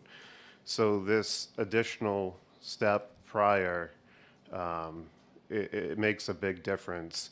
I wasn't in Nashua, obviously, for 2020, but polling the records, they had 15,000 absentee ballots, and a lot of the clerks and moderators, they're still there now, and they tell me how it was all day long that they were processing absentees, even with the pre-processing. And so it's hard for them to focus on their other duties at the polling place and the absentees. So this change, making it so clerks have the option to pre-process, because not every community wants to pre-process. You have a smaller community, they might not be interested, but the larger cities, Manchester has the 12 wards, Nashua, we have 9 wards. We get a really good amount of absentee ballots depending on the size of the election. So I think this legislation helps. There was some discussion on changing the 2 hour to 1 hour. I mean, we would be amendable if that stayed the 2 hours. The 1 hour obviously does help us a little bit more, but keeping it at 2 hours, I don't see an issue with that. Not every community even does the 2 hours, because in here you have to post a notice. So we post the notice in Nashua. We did it for the presidential primary. We started processing absentees at 8, then a few things come up at the polling locations, and you might continue later on in the day. So having that option to process early does help us get through everything. But overall, I listened to the comments from Secretary Scanlon. I think he had some good points. But overall, we're in favor of this legislation that's being proposed. Questions? With the use of poll books now, certainly my 20 whatever years experience as a moderator, I used to read the names, and then in some polling locations they actually stand in line to get up there. But now with the poll books, and I don't have to go to a particular list, if a label is printed, that they can scan it with the poll books. It seems to me that the amount of time to actually process the ballots on election day could be greatly reduced. Would that be your opinion? Scan, I'm not quite sure I follow If I print a label when somebody comes in for an absentee ballot, Yes. and I print a label that the poll book could read to select the name out of the poll book, so bang, it pops right up. Wouldn't that Well, currently, aid you in processing during election day? I don't think that particular scenario would make a difference. So currently, the absentees that we send out, if we input a large quantity, we can print labels and it has a barcode on the outside envelope that we scan in as received. So we do that scanning now. I'm not. I guess I'm not following the. Again, I'm looking at this as a process and trying to make the whole process better, okay? And that's from the time somebody comes in to ask for one to the time that that ballot actually gets put into the voting tabulator. Yeah. Okay, and that was where I was going. Anyway, additional questions, Senator Ravis. Thank you, Mr. Chairman. I'm not sure if you have the bill in front of you, but on page 2, Yeah. on line 26, it says members of the general public may observe this process. I'm just wondering if this is going to go on in advance. It can potentially be more than one day.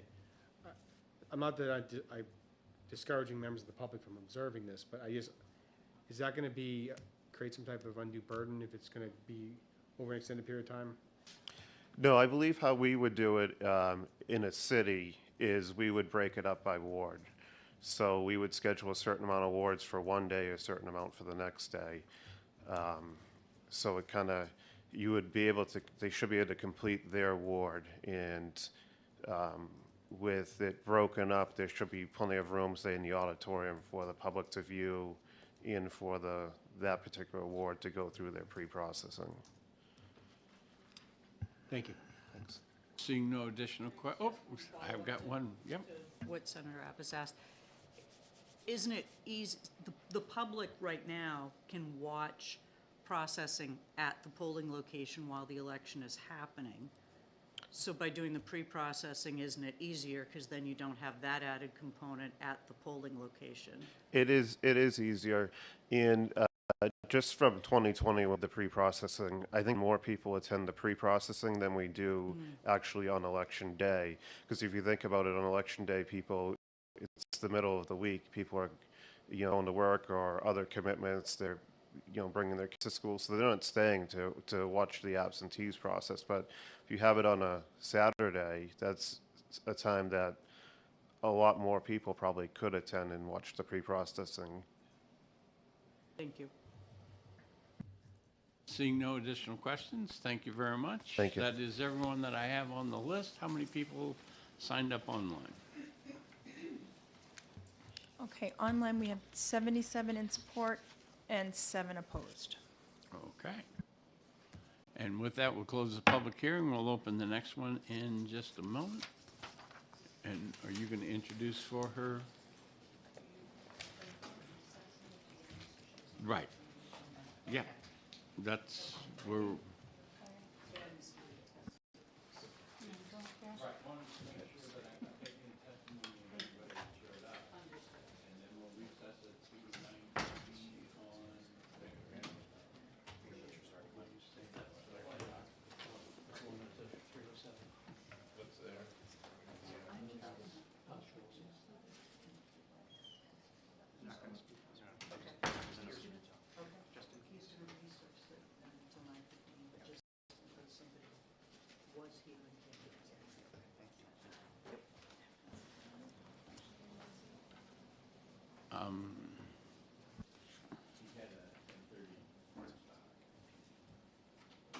Okay, our next bill is Senate Bill 538 in lieu of the prime sponsor. Thank you, Mr. Chairman. I am a co-sponsor of Senate Bill 538. The prime sponsor could not be here today because of family circumstances, so I would just like to introduce the bill by saying this is a significant housing bill that the prime sponsor has done a great deal of work on and has many stakeholders that support, and I hope that the committee will take the time to listen to the testimony when it is provided on this bill and look favorably upon it. And I will close my remarks at this point, Mr. Chairman. All right, thank you very much. And we'll start with, we got two people signed up from New Hampshire Realtors, so one, and only one is speaking. No, both of them are supposed to speak, so I don't see anybody left. They are no longer here with us, Mr. Chair. Okay, Natch, come on up. Mr. Chair, if it's acceptable with the committee, we'd prefer to defer our testimony until further. That is certainly up to you. Thank you.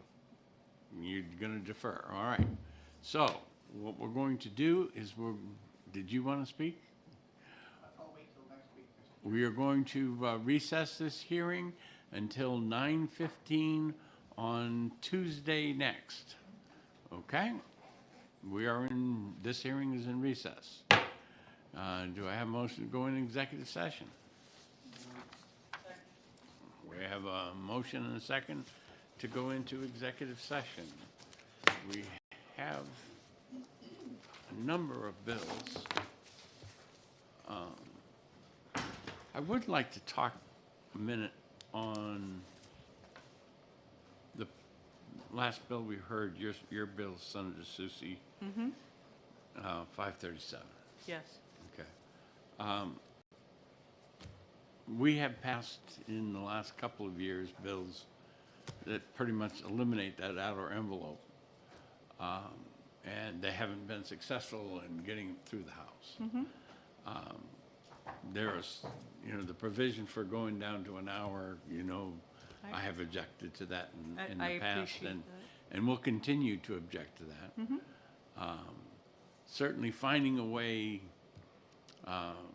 to allow people to cure is important to me, but not for the same reasons it's important to you. My reason is that the court ruling which prohibits election officials from comparing the signatures and making a determination that the court has said I have to do two things to be able to reinstitute the signature check, and that is a way to cure mistakes, and the other is training for the individuals, which in my conversations with the Secretary of State has always been, you fix the first and we'll do the second. And then we can ask the court to recognize that we have accomplished the things required and get that lifted. I'm willing to look at other things, but to limit my looking at those signatures on the affidavit envelope to even the Thursday, Friday, and Monday, limit the ability for a person to come in and actually accomplish that cure. And so I'm trying to reach a compromise with you at some point about opening that up, that in the outer envelopes, that maybe somebody that's voting in person never has to have an outer envelope, and B, any of the votes that come back in envelopes could be opened on, Fridays before the election, as scheduled by the clerk, or, again, is there any, interest on your part in trying to do something with that bill? Well, you're right regarding the first issue about us having different reasons for wanting to cure. Mine is just more to allow someone who's taken the time to who's cast a ballot, believed they properly cast it, to ensure that it does get counted. I certainly have no problem with going back to the 2 hours. You heard testimony today.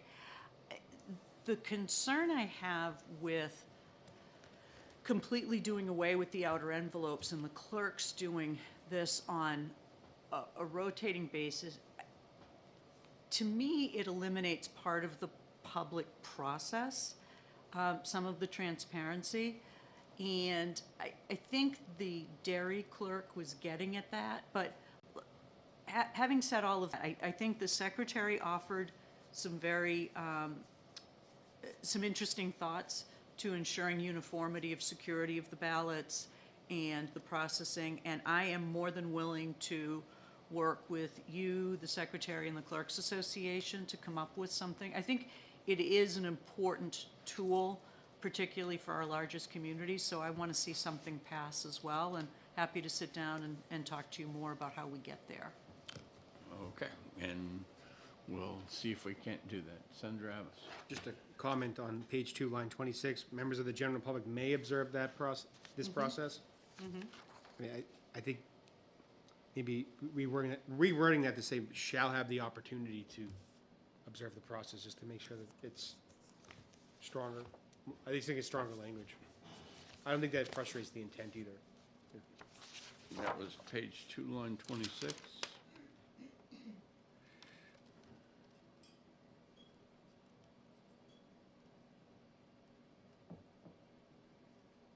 Okay. All right. Okay. I think all of you have the list of bills that are outstanding, which have, and just so that you know in the outset, if anyone wants to hold any of these bills, we will hold them without question, okay? Thank you. So going through the bills that are on the list, first, Senate Bill 382, I've actually incorporated part of that language into another amendment. So that one will be a hold based on Senator Perkins Cuoco looking at that. The only thing that I did differently where she said separate times because at the archives many audits and recounts go on simultaneously, that I took out the word separate times. Well, yeah, I actually had drafted an amendment to 382, so we should coordinate that as well, because I think all audits should be completed before the recounts start, because the audit has the potential to trigger a request for recount that is in the statute. So I just think it would be cleaner in the process, so we should gather on that one as well. Okay. And I'll find where I stuck it, because Okay. I think it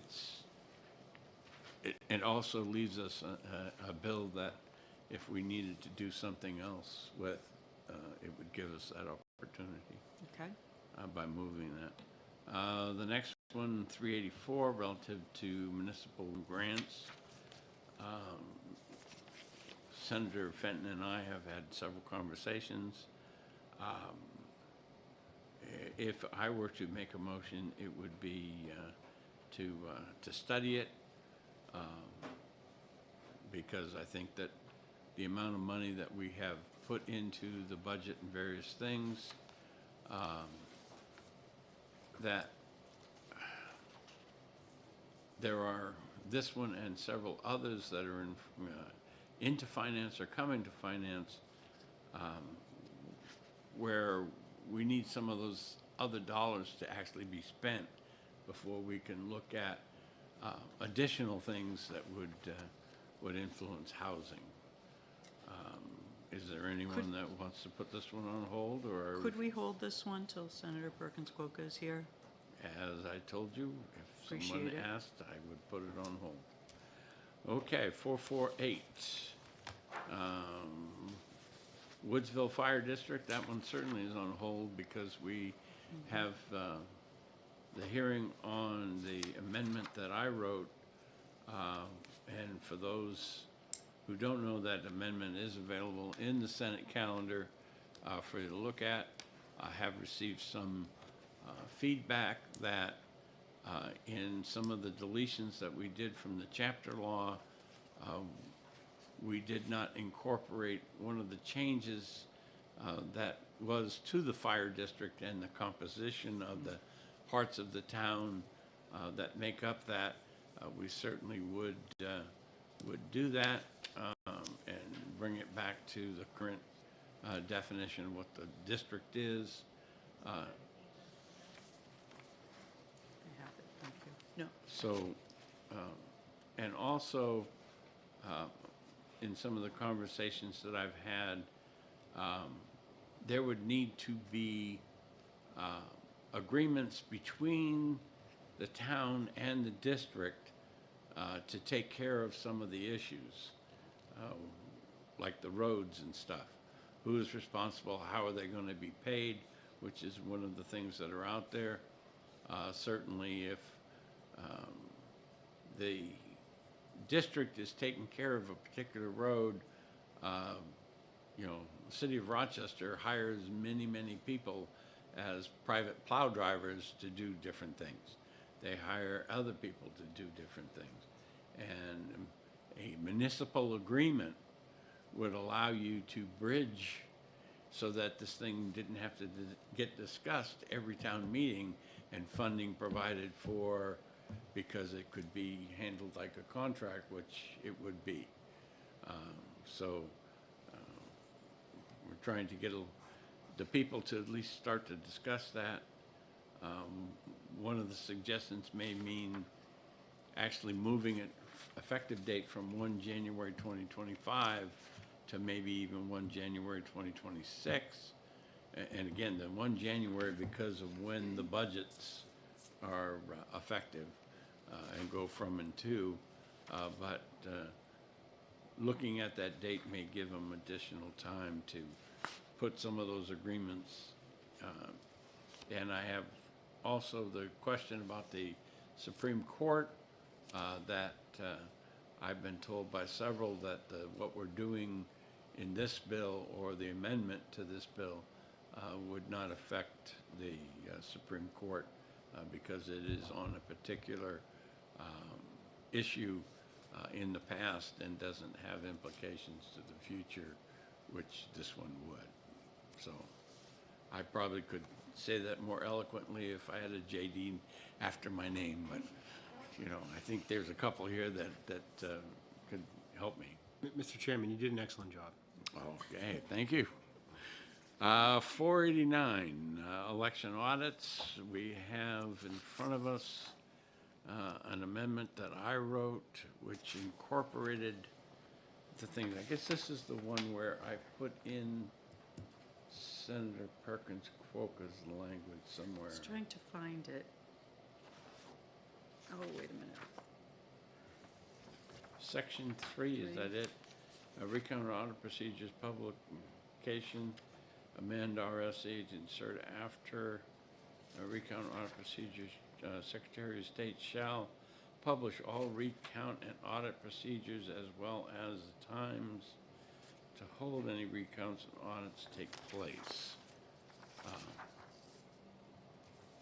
So this incorporates the amendment that Senator Perkins Quokka did, plus I believe that is,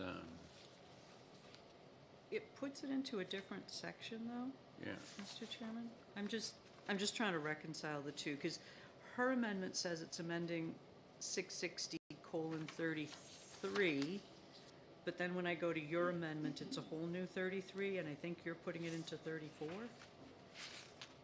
Is that? Well, 33, Is a new section. it,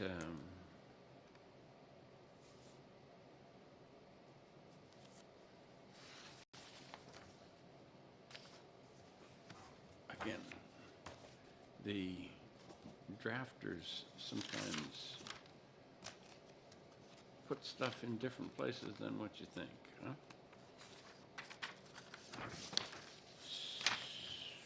Yeah, and it looks like the amounts that you have for on page, starting on page 2, Roman 6, If are you look at, different than what she had? if you look at Senate Bill 382, what I was referring to there Yep.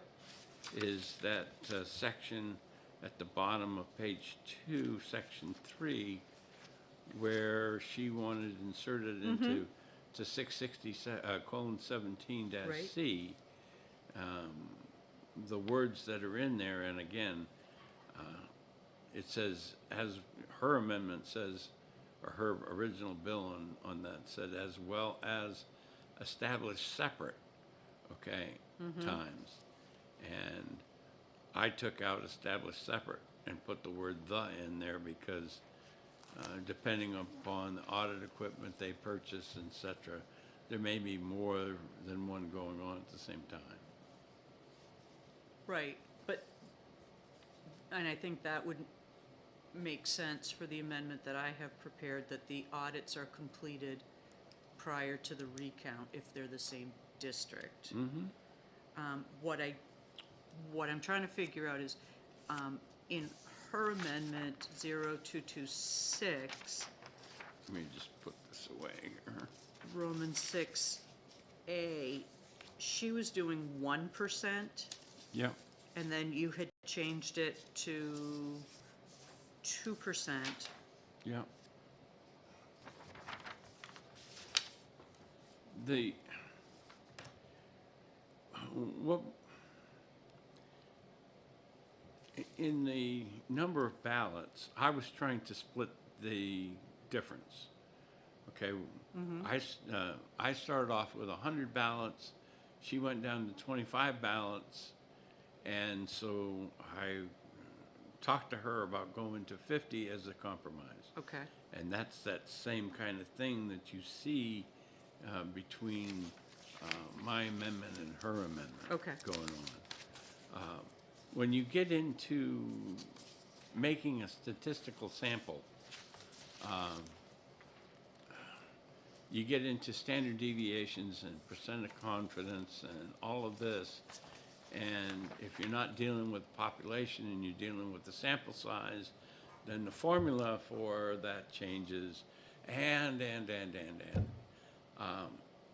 so a lot of times what you end up with, if you ever heard of 6 Sigma, that's kind of like 6 iterations of, when you're doing this and you say, okay, I'm going to take and 66%, and then I'm going to take 66% of the what's left, and then I'm going to take 66% of what's left, and you keep doing that for 5 times, then you get a percentage that's 95 point whatever, and when you go to 6 Sigma, you get 99 point. So again, that sample size has a lot to do with what you get for that confidence factor in the number that you've got. I was happy with the 100 because it got me even further. 25 didn't do it for me, but. Okay. So, no one has said hold on that one. So, the only thing I would ask, and I'm happy to hand these out, I don't know if Trish has copies, but I think it would make sense if we at least talk about or consider the amendment that I had drafted. Obviously, it would be to your amendment. Yep. And it was just a timing issue that you have to conduct, because it's possible in the conduct of an audit that somebody would then be prompted to ask for a recount, but if the recount for that district was already done because someone else had requested, it's just a sequencing thing, and I think it would be easier for the Secretary of State to I administer. thought we had done that in the first place, but let's see.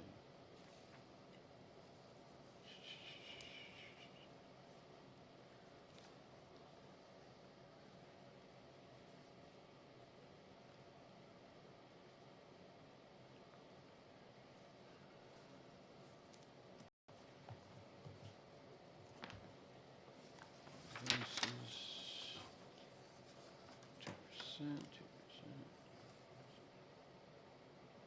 Document. think in here we specify already that the report, Secretary of State shall make the results of the audit available prior to noon on Friday after the election.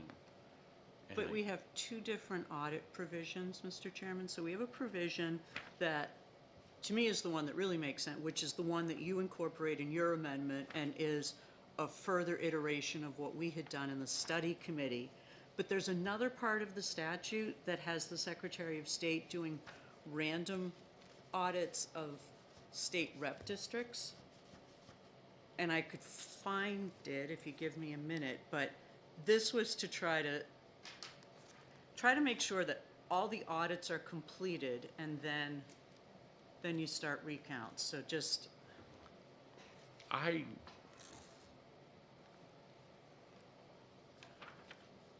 incorporating those words into 382,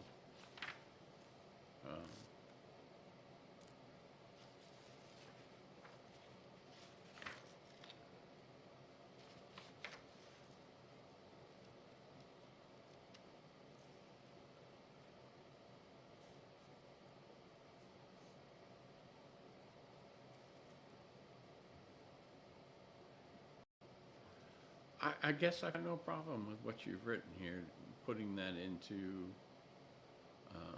SB 489. okay. I don't. A committee amendment to add this on to.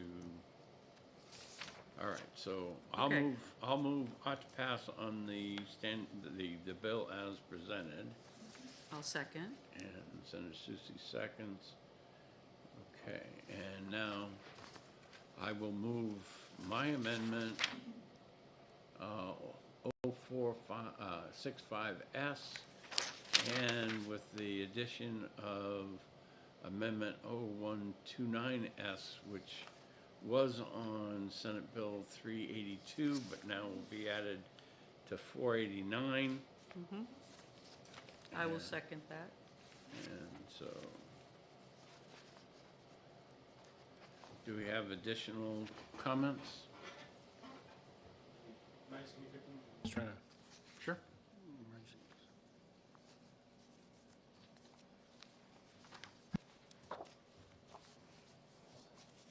Great.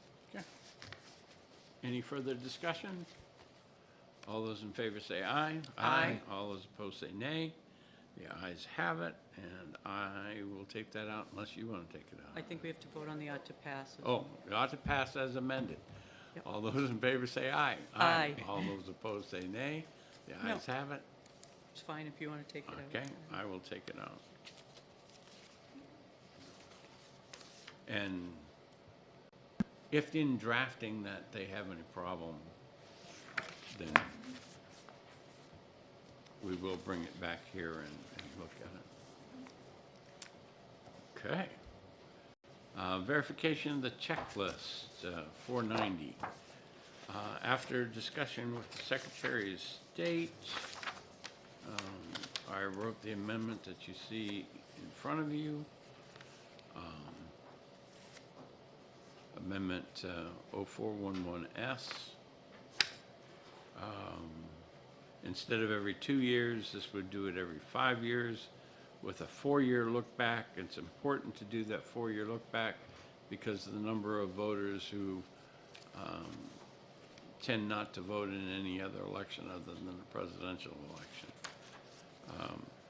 The Secretary of State wanted to make sure that the supervisors of the checklist, if you look at line 18 of the amendment, I had crossed out the supervisors and I had said by the Secretary of State, and he says that, believe it or not, there are supervisors out there that want to send out their own letters instead of the Secretary of State doing it, and this would provide it. Certainly the vision of this is that they would take their database, they would sort their database, and they would see who hasn't voted, and then based on that they would generate the list, and unless some of the supervisors of the checklist wanted to, they would send out the letters to be returned. And then people would have that opportunity. Are there questions on that amendment? I question, I understand needing to go back several years or doing it on a periodic basis. I just question, if you're somebody that only votes in a presidential election, but for whatever reason, this coming election, somebody doesn't like the choice. We have an idea who the nominee is, they don't like the choices, so they choose not to vote. I feel like we're disenfranchising that, potentially disenfranchising that person if for one presidential they chose not to cast their ballot because they are legally qualified. And that's one of the reasons why I send them the letter, is that they can take steps to get back on the list after receiving that letter. So, Right, but my point is, why should they if they are properly qualified how do I know? voters? There's no way for me to know if they don't respond to that letter. I hear you. I just think that 5 years is still a bit short. Senator Ramos? Thank you, Mr. Chairman. Assuming there's no special elections in that process, you have a presidential primary, you're going to have the other primary, general election, and then you'll have your midterm election that will also have a primary. Then you have any municipal election. So you're having 5, 6, 7 times that they actually would not have showed up and voted in any of those elections. So I think in that case, it's not unreasonable to make an assumption that that person may have moved or is no longer eligible, whatever. I think doing every 5 years really is appropriate. I think 10 is too long. And if we didn't do it at 5, I guess what would the number be? Leave it at 10? But I think there's several elections that they could have participated in. So I don't see this being, and if that person is I don't think they're disenfranchised, because if they're taken off the checklist, we allow same-day registration. If they do show up at the next election and were removed, they can be right back on it. For a person in a town, there would have been 4 town elections, unless they were really a traditional town. For municipal or city, there would have been 2 municipal elections. There would have been 2 state primaries, plus the general election and the general election with the president, and any other specials that went along. So I don't know how to resolve your issue. And that is one of the reasons I'm sure that the statute, the way it is right now, has to send out the 30-day letters so that they are made aware of it.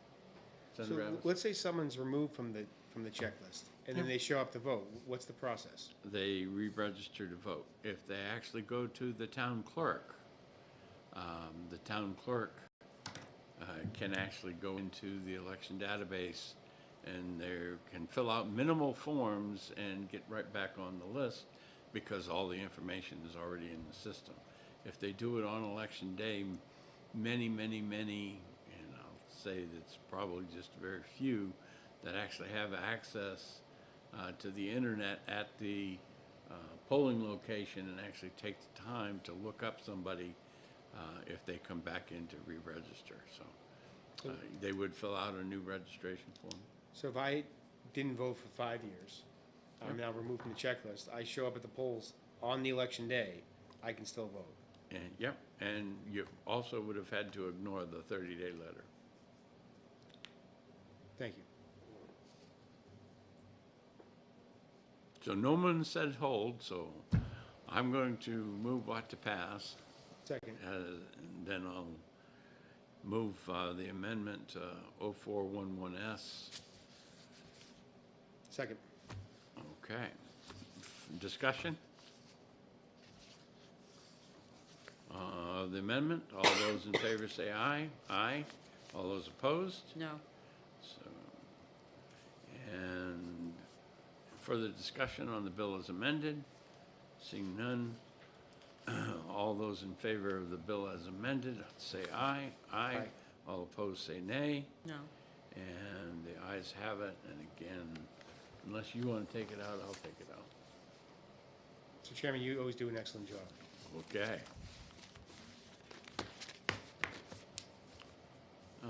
491.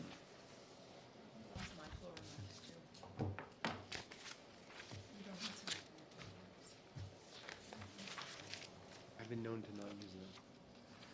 Now, Was there supposed to be an amendment?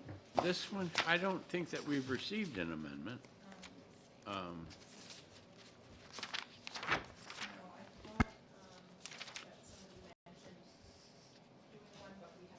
Yeah, I thought somebody mentioned it as well, but I didn't get to stay to the very end of the hearing. That's all. On this one, what I had suggested is that in front of municipalities on line 3, that it say the legislative body of the municipalities may enter into an agreement. Okay, because really that's,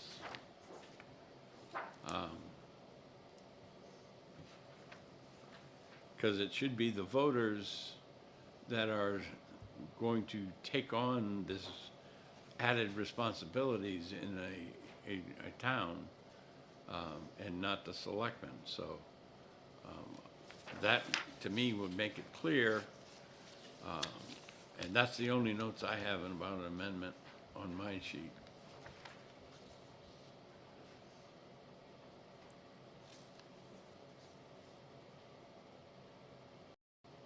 Comments on that? Other than that, is there any objection to the bill? Okay, so I'll move ought to pass. Second by Senator Abbas. I will move a committee amendment that adds the words, the legislative body of municipalities.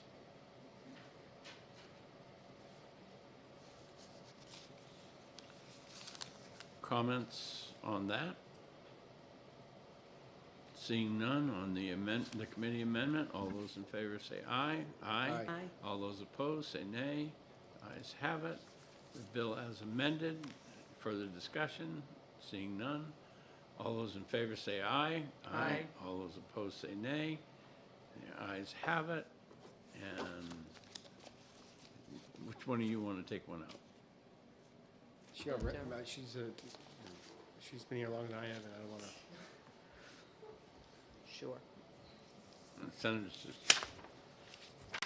I just didn't want to do them all. Come on. You know. Okay, 5:30.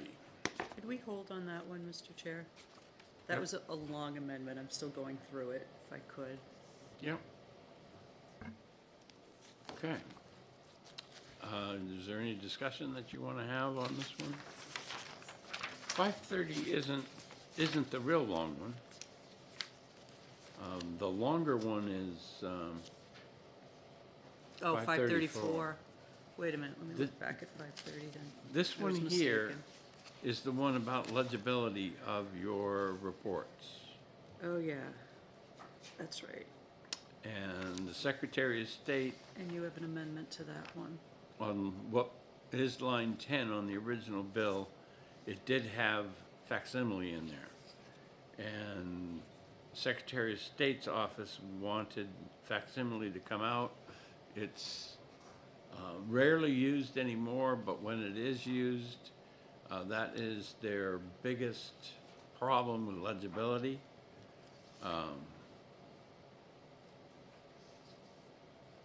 And other than that, it makes that the Secretary of State can say that, hey, it's not legible, so you haven't filed yet, really, okay? Because you have to file a legible one.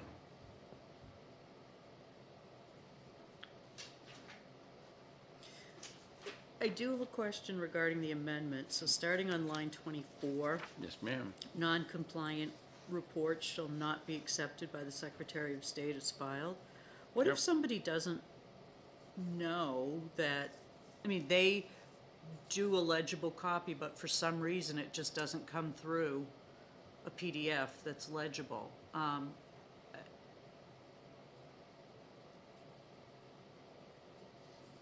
I'm fine with them not publishing it online, but The original bill that we did before had them report within a notifying- week, yeah. notifying them. Certainly,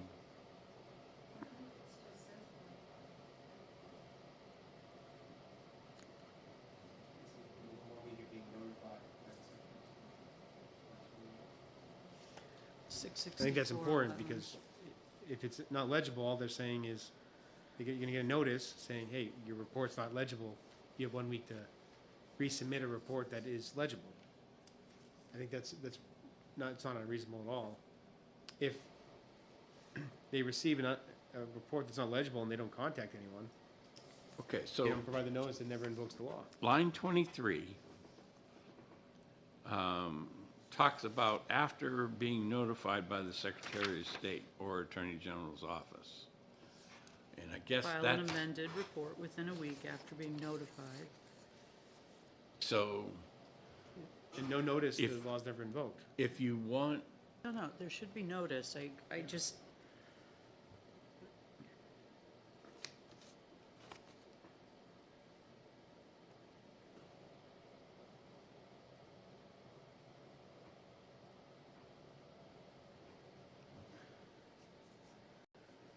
until the legible, okay.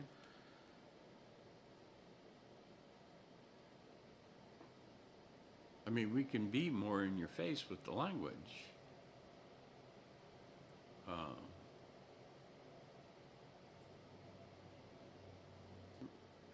All right. Okay. Now that I look at 66411, it makes sense. Okay, then I will move ought to pass on Senate Bill 530, I'll second. and I will move Amendment 0464S. I will second that as well. Further discussion? All those in favor say aye. Aye. All those opposed say nay. The ayes have it. The bill as amended. Further discussion? All those in favor say aye. Aye. All those opposed say nay. And the ayes have it. And Senator Abbas, you hadn't gotten one yet. And I'll trade you. I probably have the messiest handwriting of anyone on, so I'm most likely to be subject to this. I'll trade you if you want $4.99. I'll take this one. I can do this one. If you have misgivings on taking the other one, No, I don't. just tell the clerk and she'll I'm write my fine. name down instead. I have no doubt of that. Okay, 532. Just don't ask me questions about it. I already got a plan. This one here,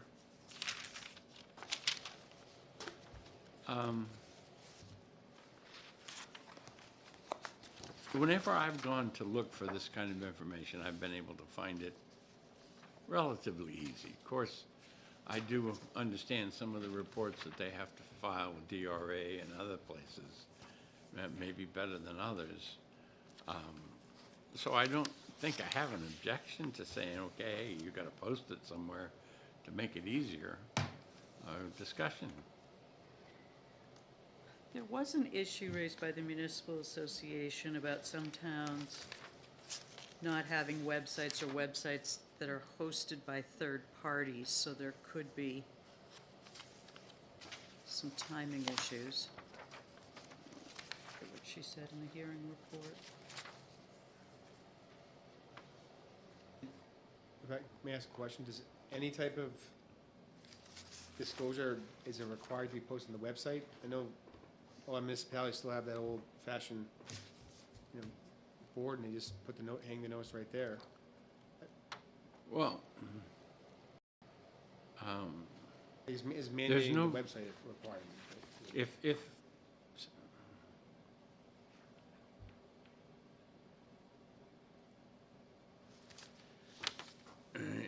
I went into line 4 and said, because it already says all municipalities and school districts governing body, if they have a website,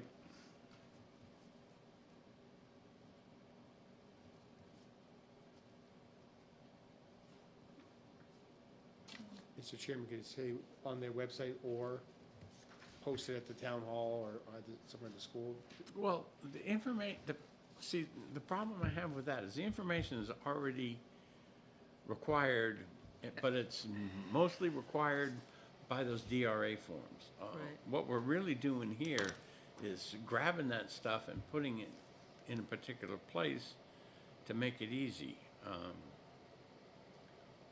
If we require the disclosure to be on the website, I mean, I don't know what every town does, but if they contract that out and it's not done within 30 days, I mean, what's the consequence? It may not even be, they may have sent it to their website person and not even realized it wasn't put on there. With that being said, I can just see there's a lot of moving parts. Maybe it's some oversight, they just didn't do it, or, Well, the other issue that was raised is, by the Municipal Association, is that towns don't know their allocation until they set the tax rate, so there isn't information to share until that time, so the exact allocation isn't known. I mean, it's one thing to say providing information. I always support greater transparency, but if the information still isn't digestible, and the town's going to be questioned as to what the state allocation is, and they don't have it yet, then what are we accomplishing? If they haven't gotten it yet, then they're not within 30 days of the receipt.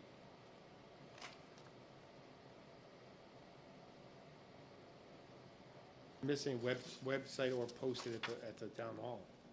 Or I think would cover, in case their website person fails to do their job for whatever reason. They can just print it out, hang it, thumbtack it on. At least there's no. I just think it's a solution in search of a problem. I mean, as I said, I support greater transparency, but I don't know. Okay, what we'll do on this one is we'll put it on hold and I'll ask the prime sponsor to talk to you.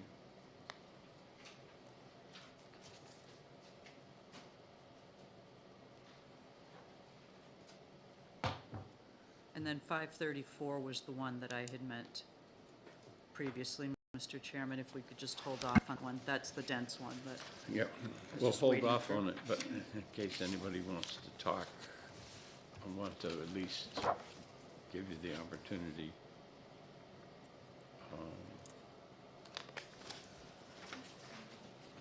As best I know,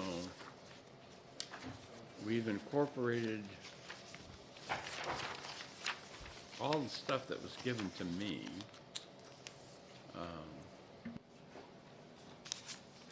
And the stuff that I got from the Secretary of State's office. Anything that popped out to anybody in their reviews? Not yet, I just haven't finished it.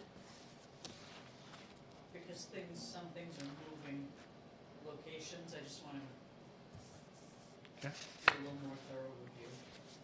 All right, and the last thing I want to bring up is over in the House, there's a lot of concern and consternation about House Bill 154 that we gutted and put in the voting machine stuff. A particular individual has, said that I and other members should resign based on that. We should do lots of different things. Do you plan on resigning, Mr. Chairman? No, I don't. The issues that are out there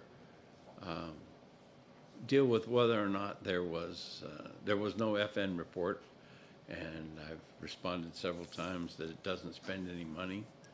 If somebody wants to use a new voting machine, then they can use the new voting machine. If they don't want, they can do whatever hand counting they want to do.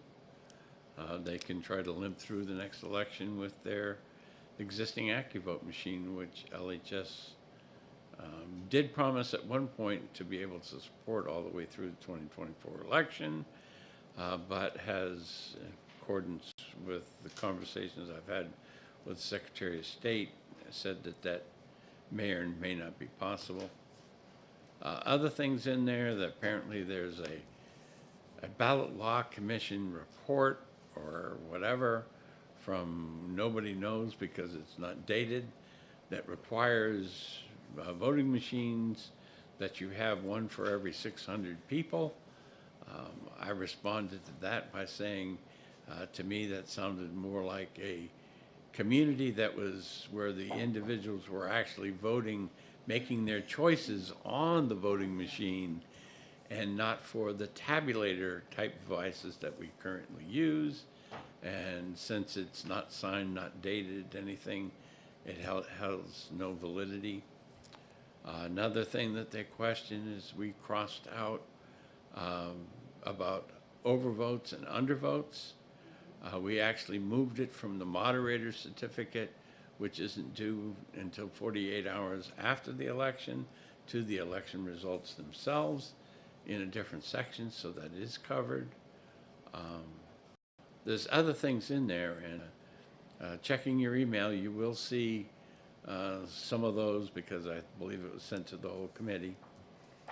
And some of the other senators are getting it too, and I think the other big thing was that people are thinking that it's making them use the ballot voting machines and not giving the citizens the choice. And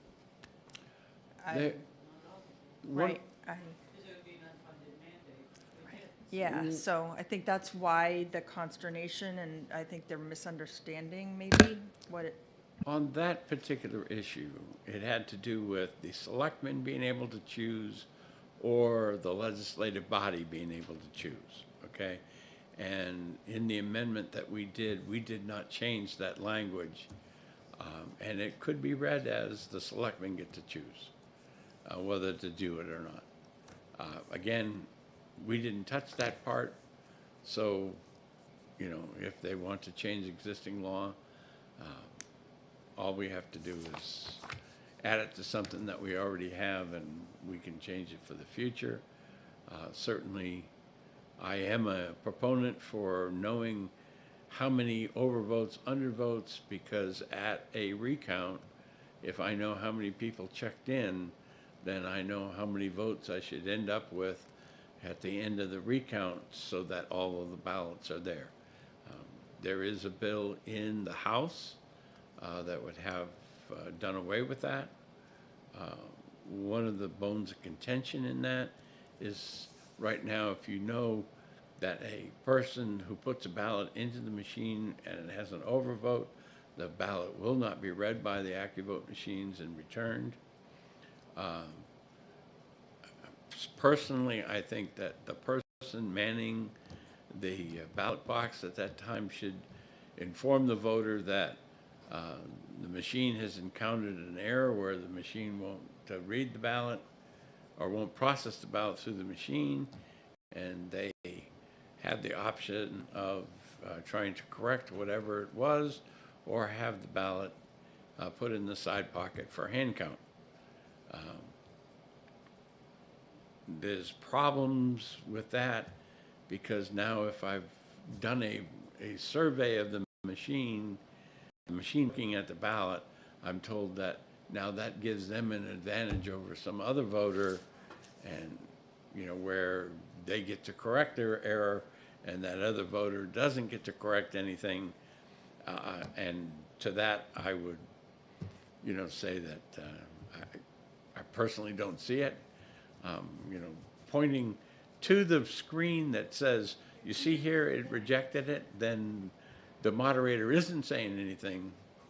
But they're two different things. I mean, it can be that a voter can vote for up to 4 Yep. and only choose 2, but Undervotes. if they choose 5, Yep. then their vote isn't counted at all. It's when pitched back. They clearly intended to vote, so they're two completely different things. And again, you know, throughout this, and you know, you will see the names that keep recurring in this emails chain. You know, I have tried to respond to every one of them that I've gotten that said that there was a particular issue, but just want you to be aware of it. There's also someone else who has asked for an email correspondence between 2 particular dates, and that has been given to the Senate attorney to deal with, and we're currently trying to put the documents together.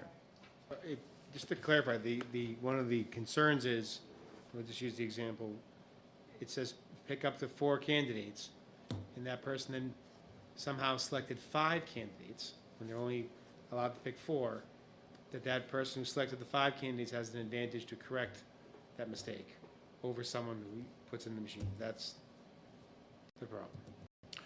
That's one of the objections that was given by a particular individual who came and testified on some of the things. And how are they going to have that benefit? Someone's going to tell them when they put it on the side? I'm just confused by how they have any advantage. With the newer machines, there is actually more information available than that small screen that you have on the AccuVote machine. And certainly what I would like the moderators to do is to point to the screen and say, your ballot has been rejected. It can be counted, or you can be given a different ballot, which they can get up to 3, okay? And that would either be in the training or not in the training. But again, it is important to me to make sure that we know overvote or ballots that are blank, okay? Because that's what it would be read by as no vote. Or, you know, if there is undervote, so that my total, whether it's a race that only 1 candidate is in or a pick from 22, that I can multiply that times, and that's how many votes I should get at the end. That is important to me, and you know, anything to do anything different would be. Yes, ma'am. I just wanted to say that the other point was that we don't change the title of the bills. I think that was another contention, because it still said the former title, which had nothing to do with election processes and stuff. But that doesn't change until the Senate votes to adopt that amendment. So you guys didn't choose the title of it. So, again, that is going on, and you should be at least aware of it, because at some point, you know, they may ask for additional correspondence to what they've asked for now. And with that, that's all the business that I have. Move we get out of executive session. We have a motion to come out of executive session. We have a second. All those in favor say aye. Business of the day being complete, we are adjourned.